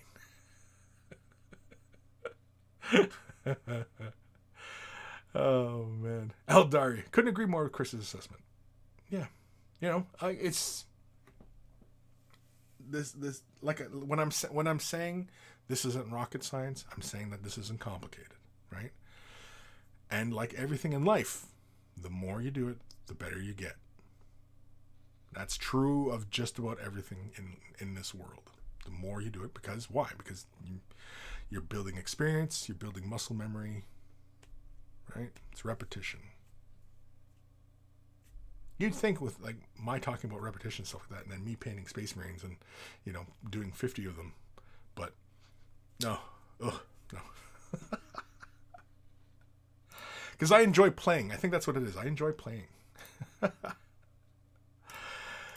This next one is from James. Nurgle all the way. Hi, Kris. only just managed to catch up on all your getting stuff done. While listening, I am finishing this guy off. Oh, jeez. Still working on the rust and then finishing off the sores, wounds. Just, the email continues on. Just thought I'd let you see my take on him. Keep up the good work, James. Keep up the good work, James. Punctuation. It matters. Oh, look at this guy. Oh, yeah. I dig it. I like the head swap, the weapon swap. Or is this... no, because I just recently painted this guy, didn't I? Isn't this the same dude? But you changed up the axe head and the head. The head. I like the red. Skin looks nice and bright. I like that. Love all the skulls and the blood. Base is really fun. I like how it kind of curves upwards like that. I like that. Is there another picture? Ooh, backside. Nurgle bum. We got more skulls. Really nice. I like it. I like the base. I like your work on the base. Me likey.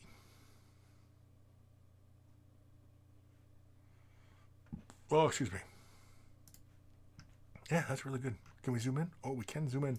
We get to zoom in today. Yay. I try not to do that like a Kermit the Frog. Anyway. Yeah.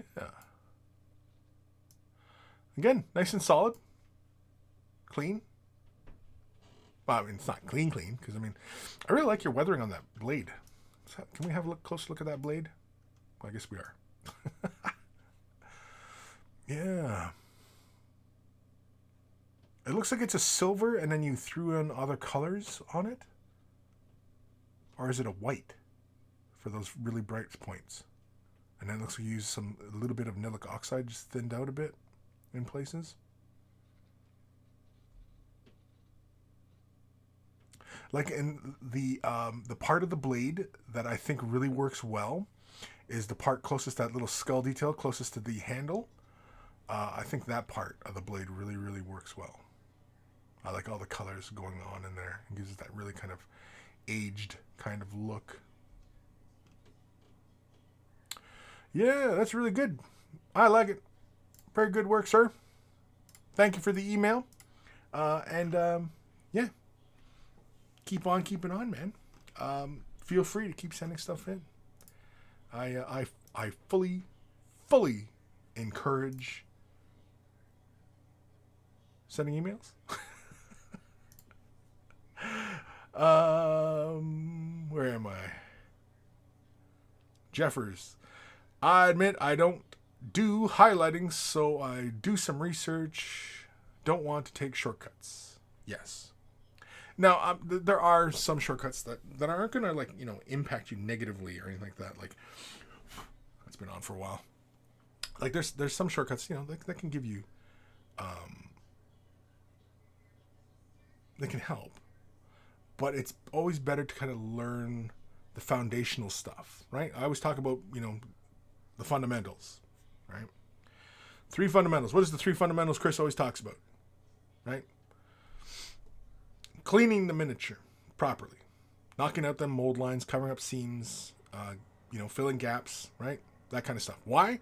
Because getting used to doing that process properly every time means that even if you do just a base coat on the model, that you can return back to it and it still look good. And if your interest is in painting well and doing good looking miniatures, and taking pictures of them, well, the first thing that'll take a viewer out of the experience is those mold lines, barrels aren't drilled out, big gaps, that kind of stuff, right? So if that's your goal, take care of those things, right? Second fundamental. Priming, right? Priming the miniature. Knowing how to prime either by airbrush, hand, or spray can, right? Knowing enough not to overprime, what primers to use, what primers you prefer, how they finish, and you know what I mean, and getting that ability locked down so that you get consistent results, because you're always looking for consistency all across all three fundamentals. One thing is always you're looking for consistency. The third fundamental that Kris is always talking about is base coating, laying down a nice smooth base coat. I always recommend this for people who are very early in miniature painting to master laying a nice smooth base coat down. Why is Kris always talking about laying down a nice smooth base coat? Because as you learn to thin your color down, either by water or mediums, you learn how that paint behaves as you push the paint further and thinner. And as you learn to develop and get used to consistency of the paint as you apply it and getting a nice smooth finish on that surface, you're almost already there to learn about highlighting and glazing and layering your highlights, right? It just helps you master your tools. And that's really one of the biggest things. But again, it's practice. You're only going to get better at this the more you do it. There is no shortcuts for skill. And people make the jokes about, the shade washes or the contrast. It's, those are shortcuts. Not really. Airbrushing, not really. Those are not shortcuts. They're ways of getting certain things done faster, but they're not faster ways of making you a better painter. Okay? So, you got to put the work in.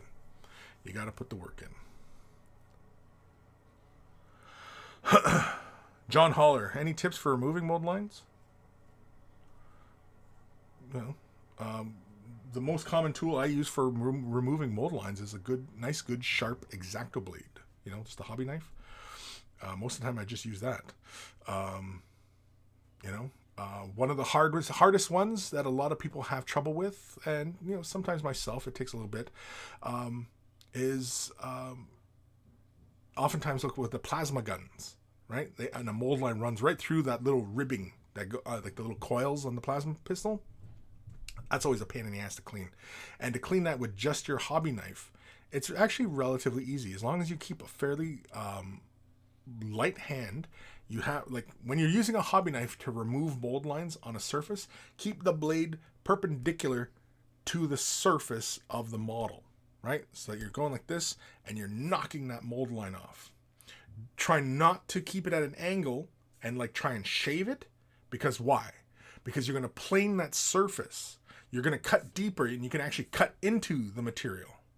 Whereas if you're perpendicular, like if you're properly shaving, because most of the time when you're properly shaving, because I use a straight razor when I shave, and you keep it mostly perpendicular.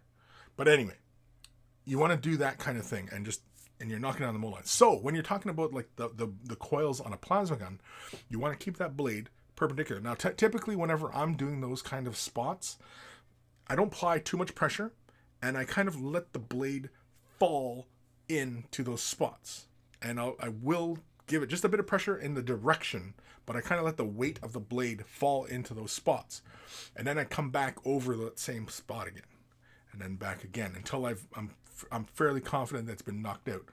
Now, having said that, you could also come in with a fine file, typically one with an angle that comes with a nice good 90-degree angle, and then just come in and just lightly flatten out those surfaces. But if you go too much, you can end up creating sharp angles and lose that small curvature that's there. So just be careful.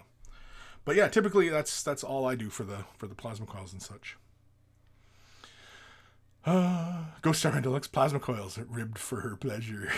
Dr. Zanto's got to bounce. Thank you for the great stream once again, Kris. No problem, Doctor. Dark Commission, I remember doing Walking Dead Mini 4 or 5 years ago. The mold lines on the Mantic plastic were difficult and time-consuming to remove. Almost spoiled the experience. Yeah, they are kind of tough at times, but again, that's another one too. I was talking yesterday on Getting Projects Done about Finecast, and everybody's shitting on Finecast back in the day, or still do really.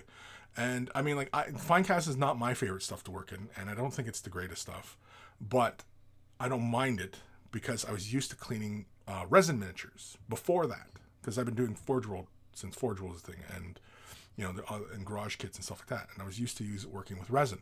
And then when Finecast came up, a lot of people who I don't think were used to using resin, now those are the most loudest, vocal people, because, they don't have those modeling skills, because most of the time, most wargamers, they're blown away by scale modelers stuff and, tips and tricks and stuff like that. And it's kind of stuff that we've been using for years as scale modelers. I mean, it seems like everything from the other points of modeling trickle down into wargaming.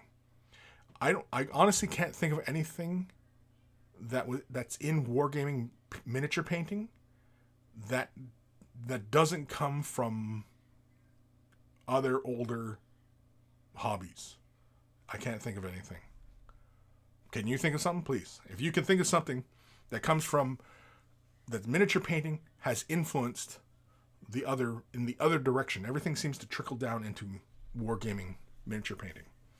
But anyway, so cleaning those mold lines and stuff like that, it's got to be done. But again, it's one of those fundamentals, the 3 fundamentals, right? So 3 fundamentals: taking care of them mold lines properly, priming your model properly, and base coating your model properly. After that, once you've mastered those 3, or begin to master those 3, all the other aspects of this hobby kind of fall into place.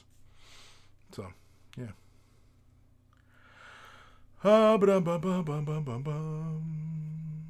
John Holler, thank you both for the advice. Yeah, no problem. Why? Oh, Brendan Coin. Use the back of the blade of the hobby knife. I find it much better for using the sharp edge and leaves a smoother surface. Yeah, that's another good one, yeah.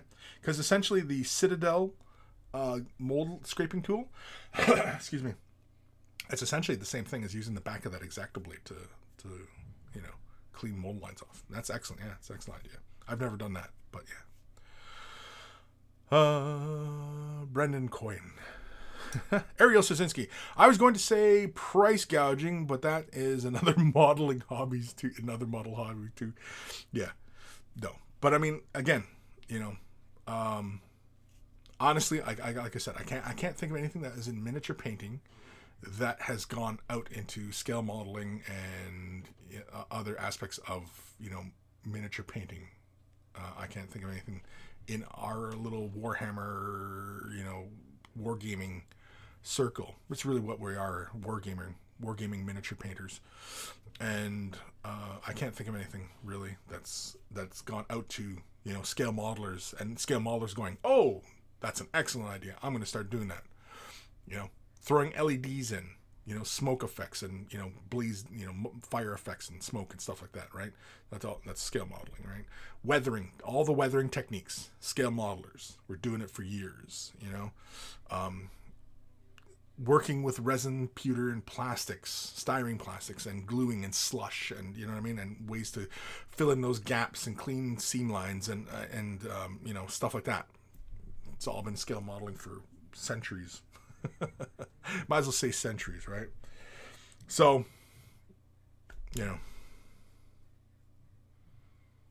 it's kind of the end pot we're all in, and it's always kind of amazing when something from those areas fall into our orbit and everybody loses their shit over it. It's like, man, that was like 30 years ago. There's a bunch of manuals on that. Like, whatever. Like, does nobody understand the importance of a good history lesson, and knowing where things come from and why things occur and why certain techniques work and why do we employ these particular products and these things? Like, does nobody fucking understand these things? Brandon Coyne. The only reason I dislike GW Finecast is because they were lazy with the production. The old molds for the pewter were not meant for resin, and the bubbles. Yikes. The bubbles were a bit of an issue, but I mean, anybody who's worked with resin is used to working with bubbles. Bubbles aren't a big issue. You just fill them. Big whoop. But again, I mean, you used to get some odd surface anomalies on pewter models as well.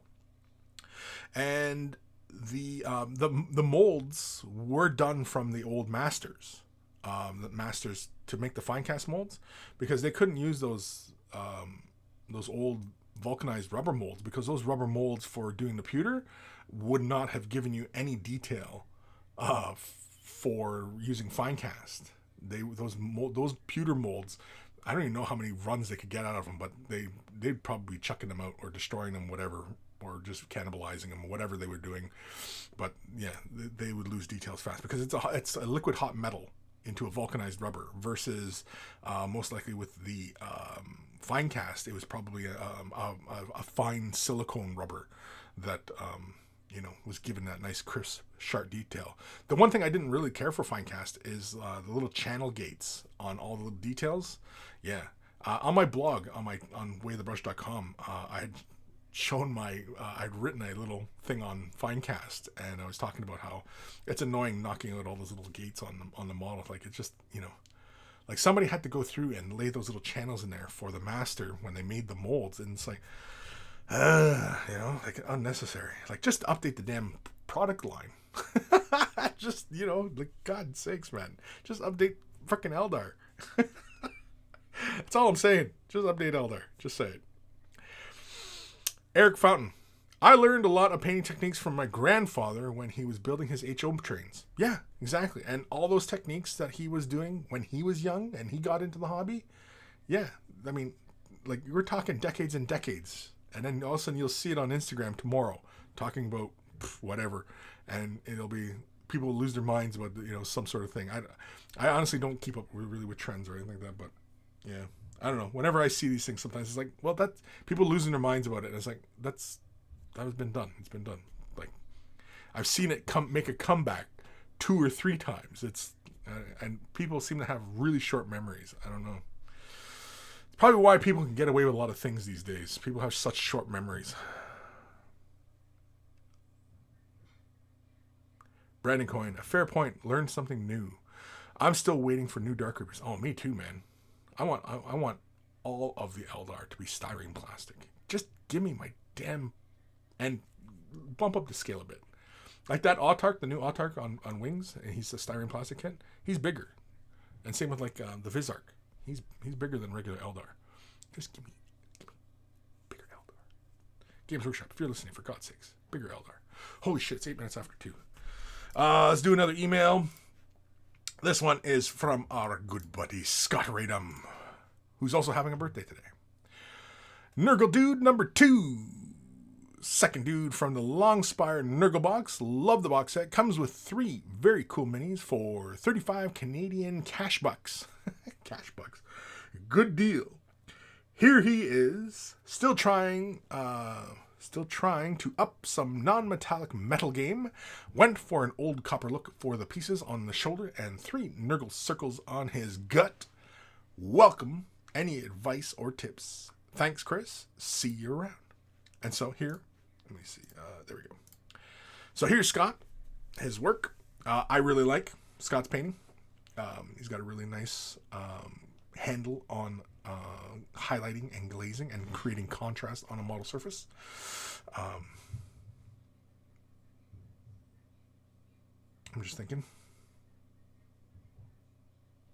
Honestly, I think the Nurgle symbol could be more prominence there, or maybe in a similar value as like the rust. That kind of feels to me like where that should have went. I mean, he still could. Or maybe the cloth dangling from his crotch. But I like the armor, though. I like that tone of the green. That real pale green. I like it. Let me zoom in a bit here. We got the scratch marks on the helmet that's painted in. That's really cool. I like that. Again, Scott, very consistent with your work. I like the weathering. I like your highlighting, and I like the directional highlights you do. That's fun. It is fun. Yeah, it is fun. The weathering looks fine to me. The only thing I would say about weathering is, just avoid kind of applying uniform length on the streaks. That's it. The streak on his belly, see how it kind of gets kind of dark? I think it shouldn't get too dark there.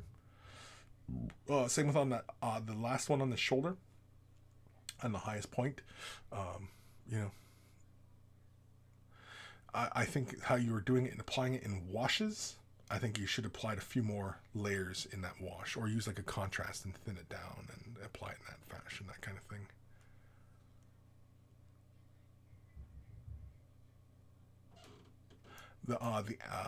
The weapon, the rust on that is really good. I like that.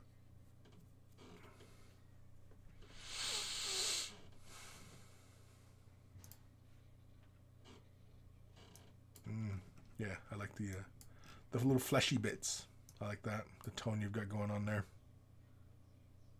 But I mean, like, this isn't painted for display, right? This is just painted just for gigs to enjoy the model kind of thing. And yeah, I think it looks fantastic. I think it looks really good. Yeah, I think when you're doing the streaks, though, yeah, I think just be conscious of how uniform you're applying the streaks. Like, for example, see on his back, on his like over his left shoulder blade, those streaks end pretty much at the same area. You know what I mean? It feels uniform. It feels more like a stripe rather than streaks. I think that's about it, though.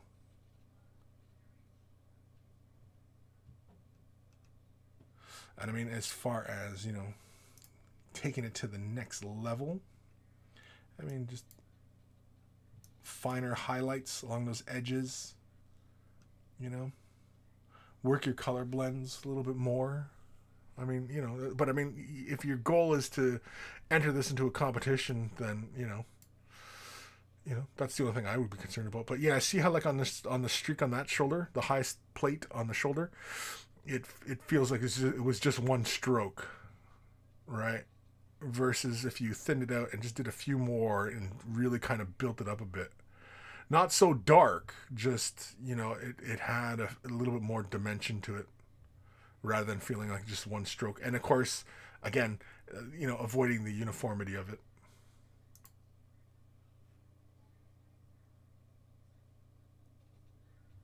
Now, are you painting these up to game with, or are you just painting them up just for fun? Because if you were gaming with them, Buddy on the right feels brighter. They don't feel like they're the same duders.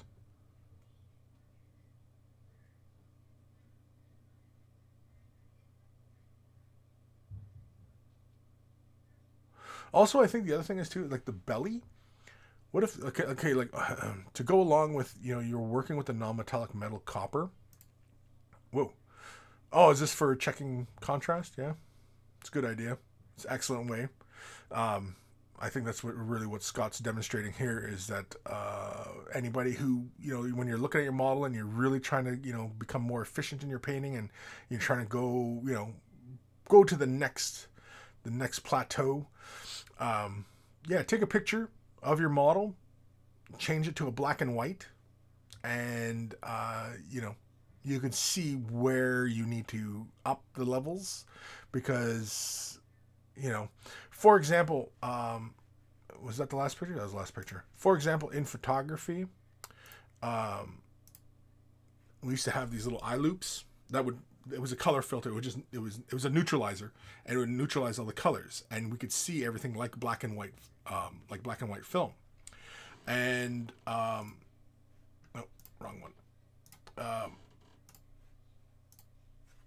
You could just use that, and in fact, if you can go find one instead of always using picture, but I mean it's just as easy to use your camera on your phone. Everybody's got one, right? You just use a color filter, knock it to a black and white, and you can look at your contrast levels. Excellent. Excellent idea. Oh, you're painting for fun? Yeah, just paint for fun. Well, whatever, right? But yeah, that's a really good one.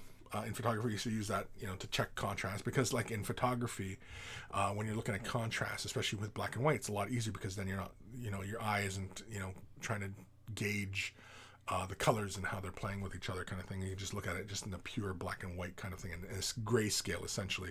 And in photography, you always want elements that are almost a pure black, and you want elements that are almost a pure white, and then you want tons of variation in between. And miniature painting is kind of the same way. You approach it in that same regards. You want to push some points to almost a pure black, and you want to push some points to almost to a pure white, and have tons of in between. Now where it gets challenging, of course, is when you're playing with other colors, and you want to how other colors are interacting with each other, and it's also part of the balancing act. And again, that takes time and mastery and the practice, and the more you do it, better you get at it, right? So yeah, excellent work, Scott. I mean, your painting is always fantastic. Yeah, if you're just painting that for fun, then yeah, I mean, that looks really good. Yeah, I that's the only thing I can think of as far as what to watch out for when you are doing Nurgle stuff, is those streaks. Don't go for a uniform kind of look. Try and break it up. Sometimes the little lines are thick. Sometimes they're a little bit thinner. Maybe push a little bit more to the orange or a little bit more to the brown, and just those kinds of things, right? And also, I wouldn't do them just in single stroke like that either. I'd slowly build it up, and because again, it's weathering, right? It's that rust. It's when you look at most rust on buildings and vehicles and stuff like that, and the rust usually tapers, right, in color and tone. It changes from oranges and gets deeper and darker towards the center where it runs. Especially when you see it like on concrete, you see the rust and it gets deeper orange the closer into where the most of it is accruing, right? Essentially, because it's those tiny little particles, building up in the rust. Well, it's because it's oxidified metal, right? And it's the particles, and that's the buildup. I mean, it's the way the world works. Anyway. Go start my notes. Always gotta love good Nurgle bum. Scott, fair point on the streaks. Yeah. The spear looks really very good, Scott. Yeah. The spear, yeah, that looks really awesome. I love all that texture. That looks great. Finlay Robertson, ahoy, ahoy. Okay, we got time for one. Oh, for God's sakes, Google. Why do you do this to me? Why?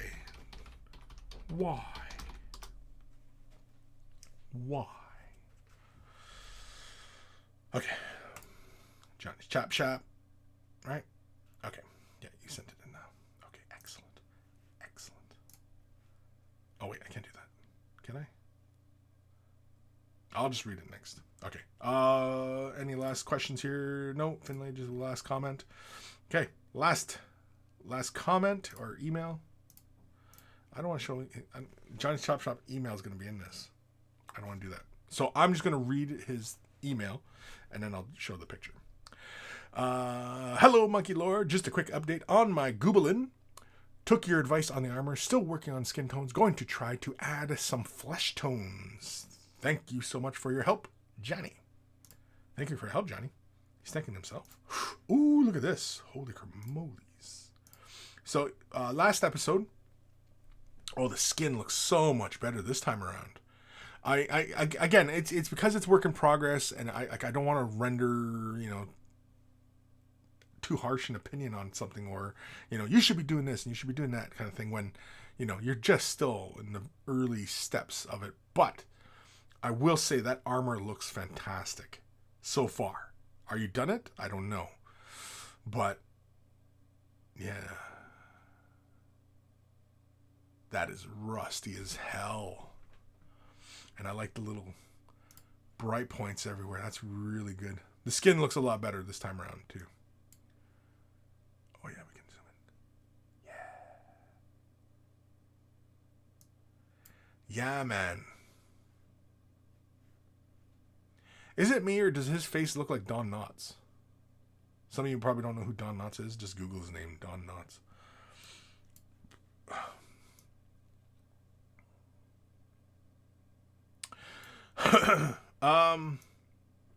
I don't know if you considered it, but I think for the green of his tunic, I would use a light, like a bone color or a light gray to highlight and knock some of this saturation out. Because it kind of competes with his flesh for how saturated it is.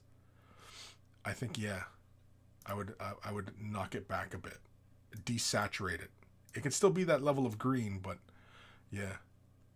No, I dig the armor though. The armor looks really good, dude. I like it. Is there more to it, or what? but the flesh looks a lot better. Yeah, I would desaturate that green. I think that's the only thing I'd suggest right now. And as far as the armor is concerned, I like where you've gone with it. I'm just curious if this is the end of it, or are you going another layer further?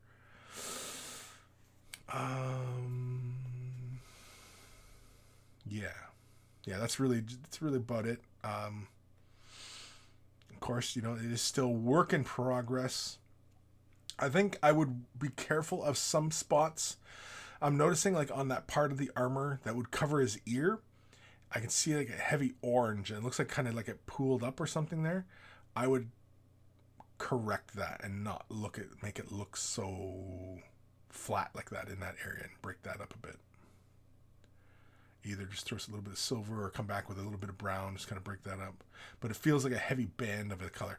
Now, mind you, on the visor, it works okay, just fine. I can see that same tone you used, but yeah, it looks just a little like it was thinned out or something, and it pooled up in there or something like that. But yeah, I definitely would try and keep his skin as vibrant as possible. Make that the central interest on this piece.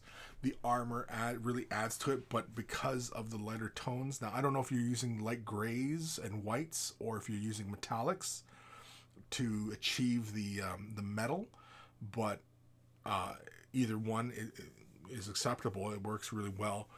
The brown of his, I don't know, that collar or whatever that is, it looks like there's still a little bit more work there. The little fabric cloths, again, I would desaturate the color from those.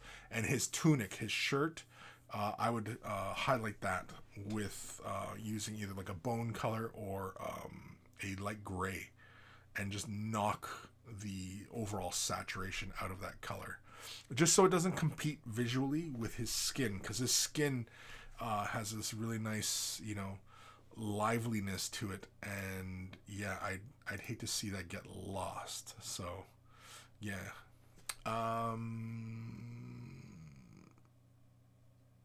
Scott agreed. When reviewing my stuff, be harsh as possible, like you were judging a comp, please. Super nitpicky is great. We can all pick up some knowledge. Yeah, okay. Finlay, I'm torn for my next project. Either a Shazvasti Code 1 army for Infinity or Converted Legion of the Damned for Kill Team. All I can say is follow your heart. I'm not sure what the Infinity army is, but Infinity models look really cool. Infinity was a hard one for me to kind of like really kind of get into, but yeah, I mean, if the models appeal to you, whatever models appeal to you most, get. So if the Infinity models appeal to you more than doing a Legion of the Damned Kill Team, then get them. Yeah. Johnny's Chop Shop still working on the tunic. Yeah. Well, okay. And if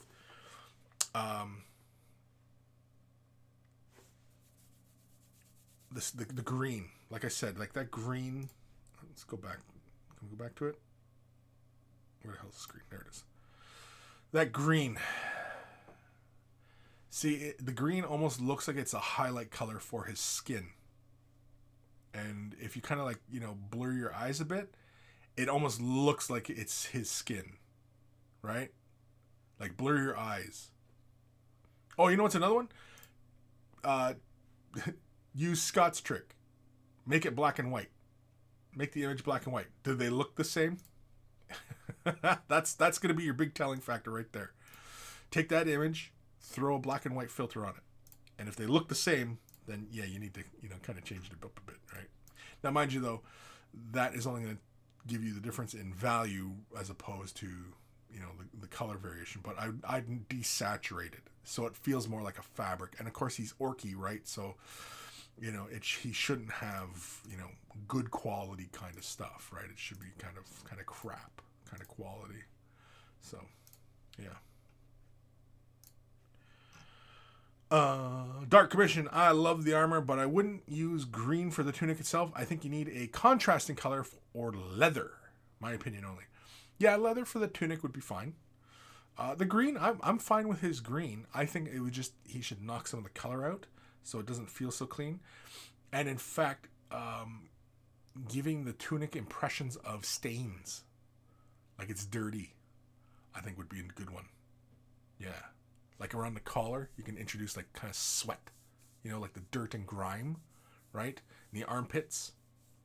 And of course, you can even play around with the possibility of adding like splattered blood or dried blood, just kind of brown splatters, just kind of like soaked into the cloth. That kind of stuff, right? It's a possibility. It's a good idea, though. Ghost of Starman Deluxe, just a thought, Kris. Your Bandai Marine would probably look really good as a Legion of the Damn Duder. A Damn Duder? He would.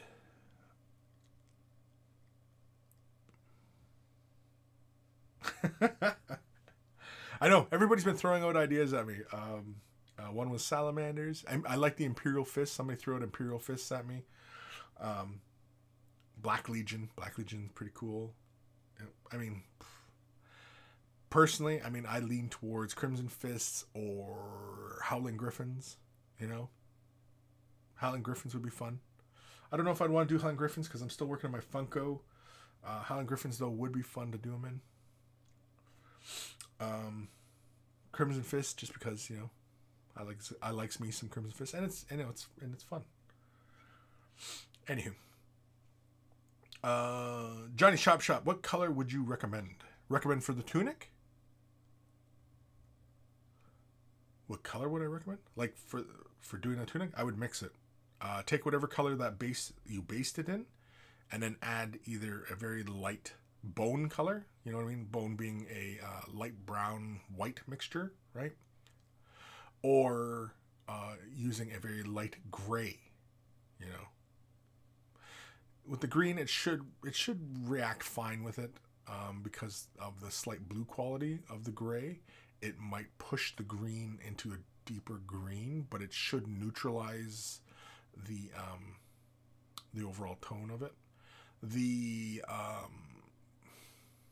It should push you towards probably more of a brown quality anyway. But yeah, I don't think it's necessary to change the overall vibe of it. Although you may want to push more deeper colors into the shadows.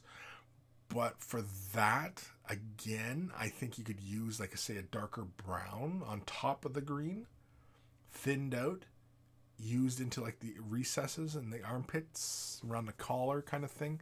Again, kind of pushing that idea of griminess.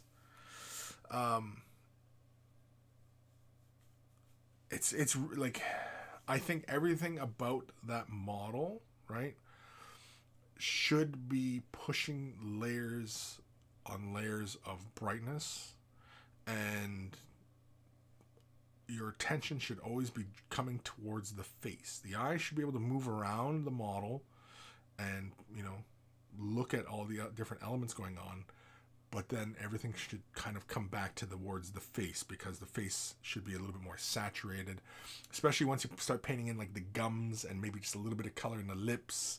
I noticed like you have like under the eyelids, that kind of stuff. Another one to bring real attention to his face also is changing his eye color. Maybe not having blue eyes on him. Is he blue eyes? Oh, I just moved the email. Sorry. I can't go back to the email right now. Well, I could, but I'm not going to. But I think you have like kind of blue eyes on him, which kind of gives him a bit of a friendly appearance. And maybe you want to give him, say, like a yellow eye, or even, kind of like bloodshot eyes, maybe bloodshot blue eyes, maybe more of seeing more of the red and kind of veiny in his eyes, that kind of thing, right?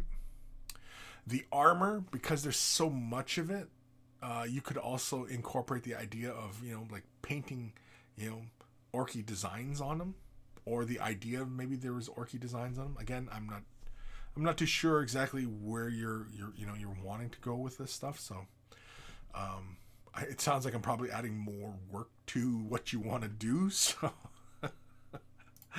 But I mean, he is kind of a display piece, right? He's he's a big piece of sculpt, and so you should want to spend a little bit more time playing with the color and experimenting. And again, this is a really good spot for you for playing with layering and blends and those kind of things, right?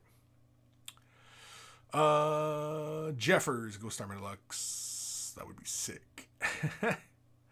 Dark Commission, I think that green skin is too easy to paint cloth and makes the overall model look muddy. I think with the green skin, it's too easy to paint cloth that then makes the overall model look muddy.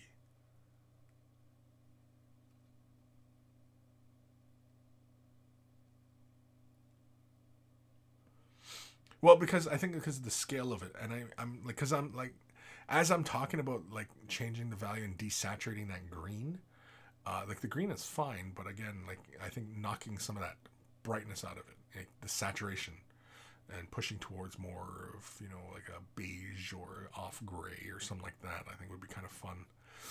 Just so it doesn't really compete with the green, because again, like I said, the green feels like it's the eye is where it wants to go with it, right? Ghost of Starman Deluxe, he might look good with the yellowish bloodshot eyes that a Sith tend to have. Yeah, something like that. The idea of throwing a bit of color in there as well, right? Yeah, that'd be kind of cool.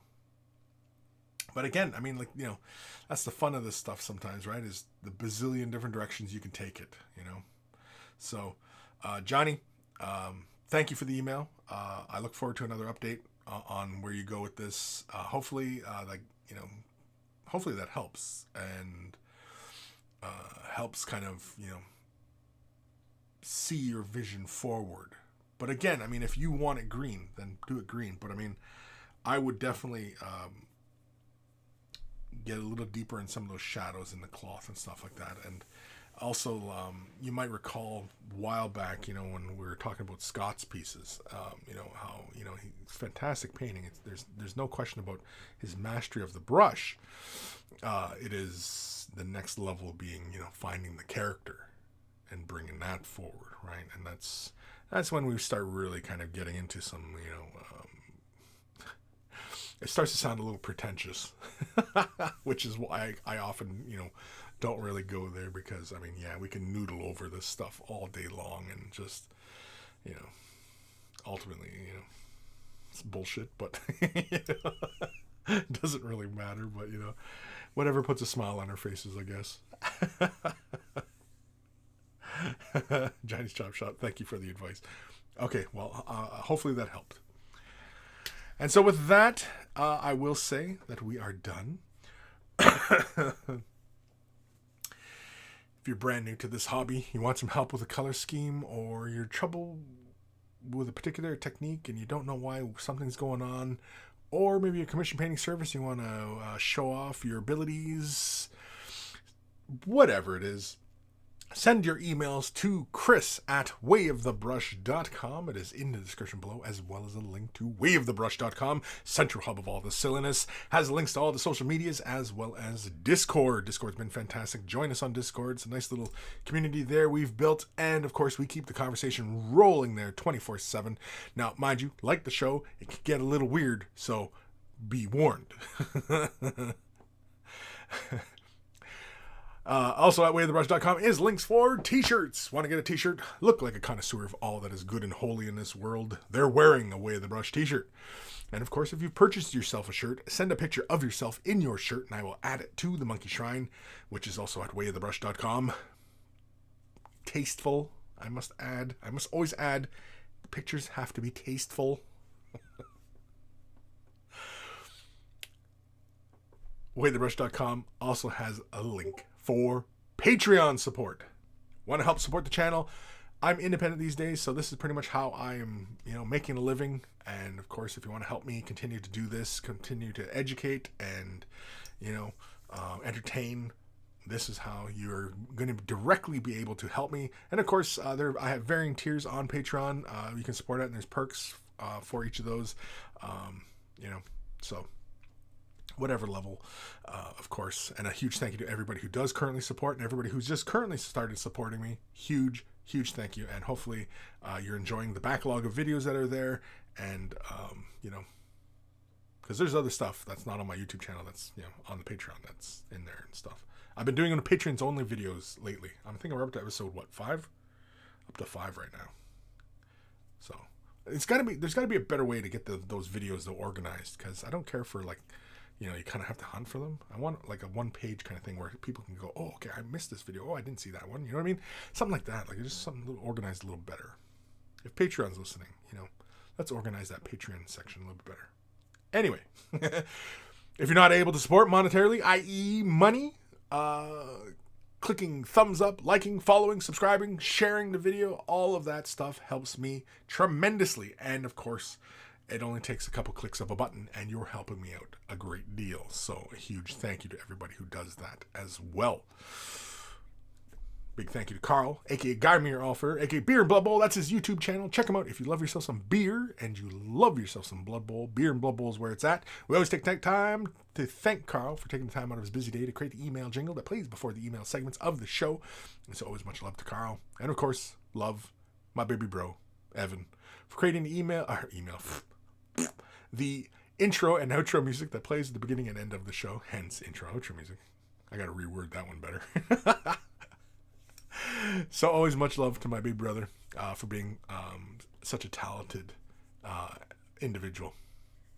He got the talent. I got the looks.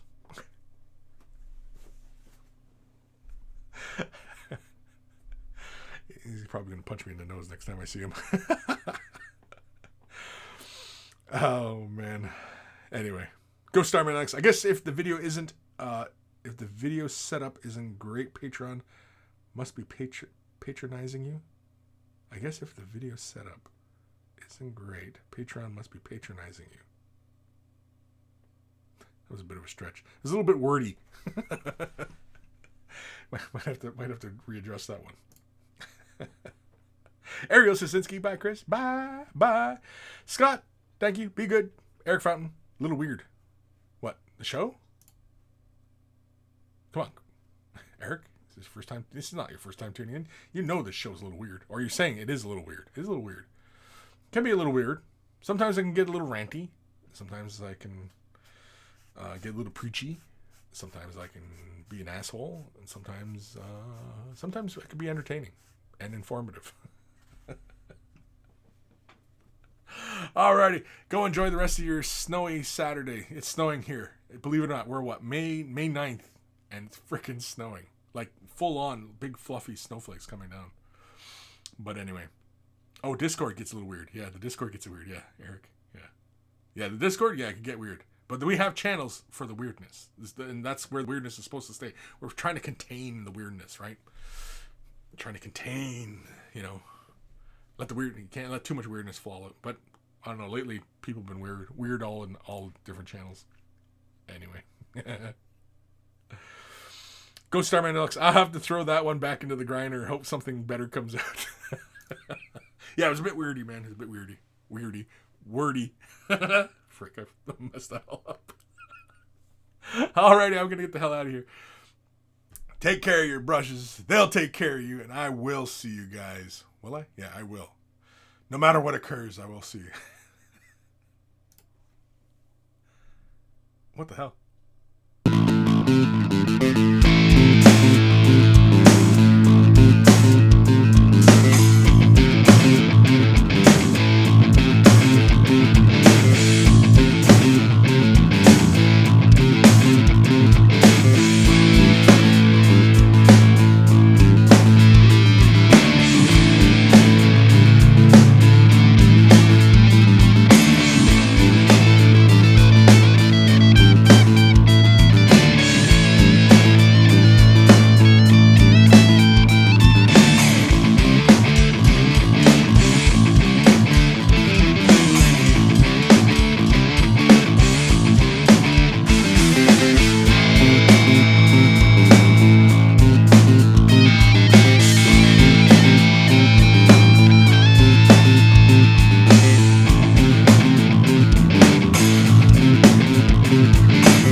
Okay, so Space Marine. I like this little dude. I'm happy. I know there's some people out there who, complain that he's overpriced. He is pretty expensive. But you go to like Big Bad Toy Store and he's like $215 now if you want to try and get your hands on him. Whereas when he was for pre-order, he was what, $120, I think, or something like that. So, but you know what? I like him. He's fun. I can't wait for the extra little bits I ordered for this guy to come in. I did like the idea. Somebody was discussing on Discord about, making some custom weapons, like a hammer or something like that. I like that idea. It'd be pretty easy to do. Just, grab some, some brass, plastic piping. Really limit imagination, right? And just make it out of plastic card or, shit, can even make it out of green stuff or something like that, I definitely want to do some purity seals. I'm guessing a purity seal on him, though. We're talking about what? 2-3 millimeters, maybe? And then maybe about 1.5 centimeters length on the seal part, right? That would look about proper, right? Just a couple, 1 or 2. He doesn't need a whole bunch. Do Primaris have seals on them? Yeah, they do, don't they? Because this guy's a Primaris Marine, right? But he's got like tons of articulation. I mean, look at this. He can put his head all the way down like this, and then he can actually lean forward. So I can actually make him look like he just got drop kicked by somebody. Or we can make like a giant Thunderhawk for him. Let's make a giant Thunderhawk for him that he can pilot. There we go. And he can have his little hands there, and he's piloting. Oh, land speeder. There we go. Ooh, like even a Space Marine bike. That'd be kind of cool, actually. Make a big Space Marine bike for him. That'd be perfect, actually. You can truck around on a bike. Starman, does the helmet come off on and off? I assume probably not. No. And in fact, because this might be a bit of a spoiler, but I was looking at how I can remove his head, because his head does not come popping off. At least I've pulled on it, and it does not easily move. Like some of the other elements can pop off, like his elbow pads, his hip armor, I think like his foot armor here or something like that. No, that's connected in there. But there are areas on him that are screwed in. And there's even some points that it's like a cotter pin. If you're not familiar with what a cotter pin is, I'm afraid I can't help you. But anyway, yeah. But inside his neck, there's a screw. Yeah, it's a little Phillips screw. So, I'm gonna have to find my precision screw set. I don't know if I want to do it quite yet, because I'm still not done kind of enjoying him at the moment. Enjoying him, yeah. And yeah. I'm still kind of just playing with him.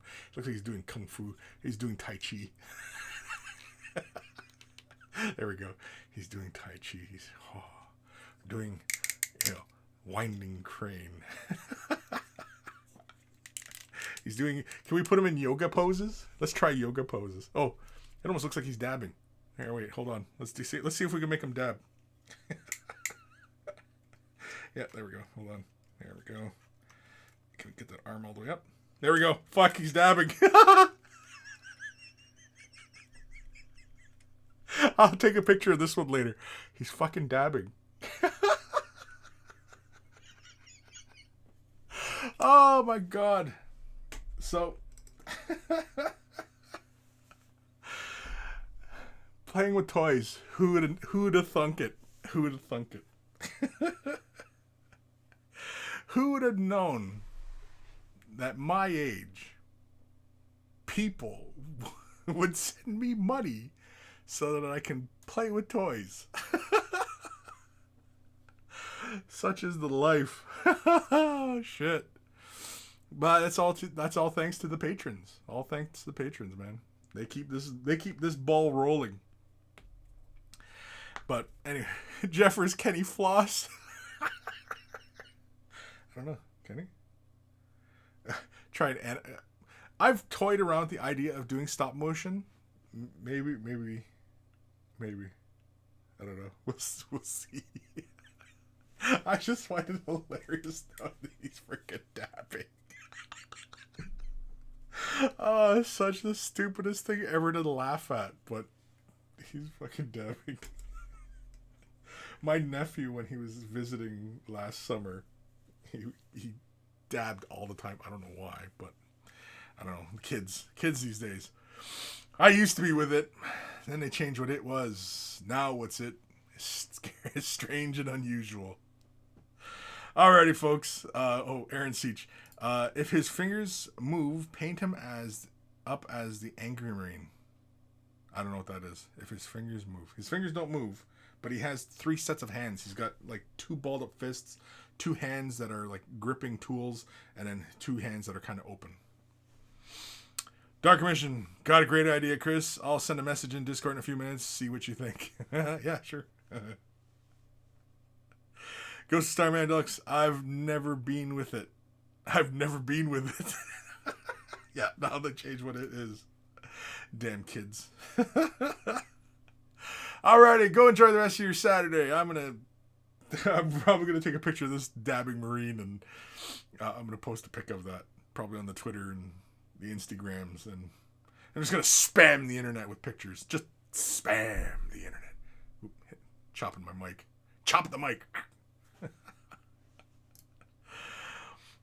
Aaron Seach, so he can flip people off. Oh no, yeah, no, yeah, his fingers don't move, so I can give everybody the bird. Yeah, no. Ghost Starman Deluxe. All the other Gen Z kids are like, woo, Fortnite, while I was just sat here with my plastic soldiers. Exactly, right? And what did they have for all the money they spent on Fortnite?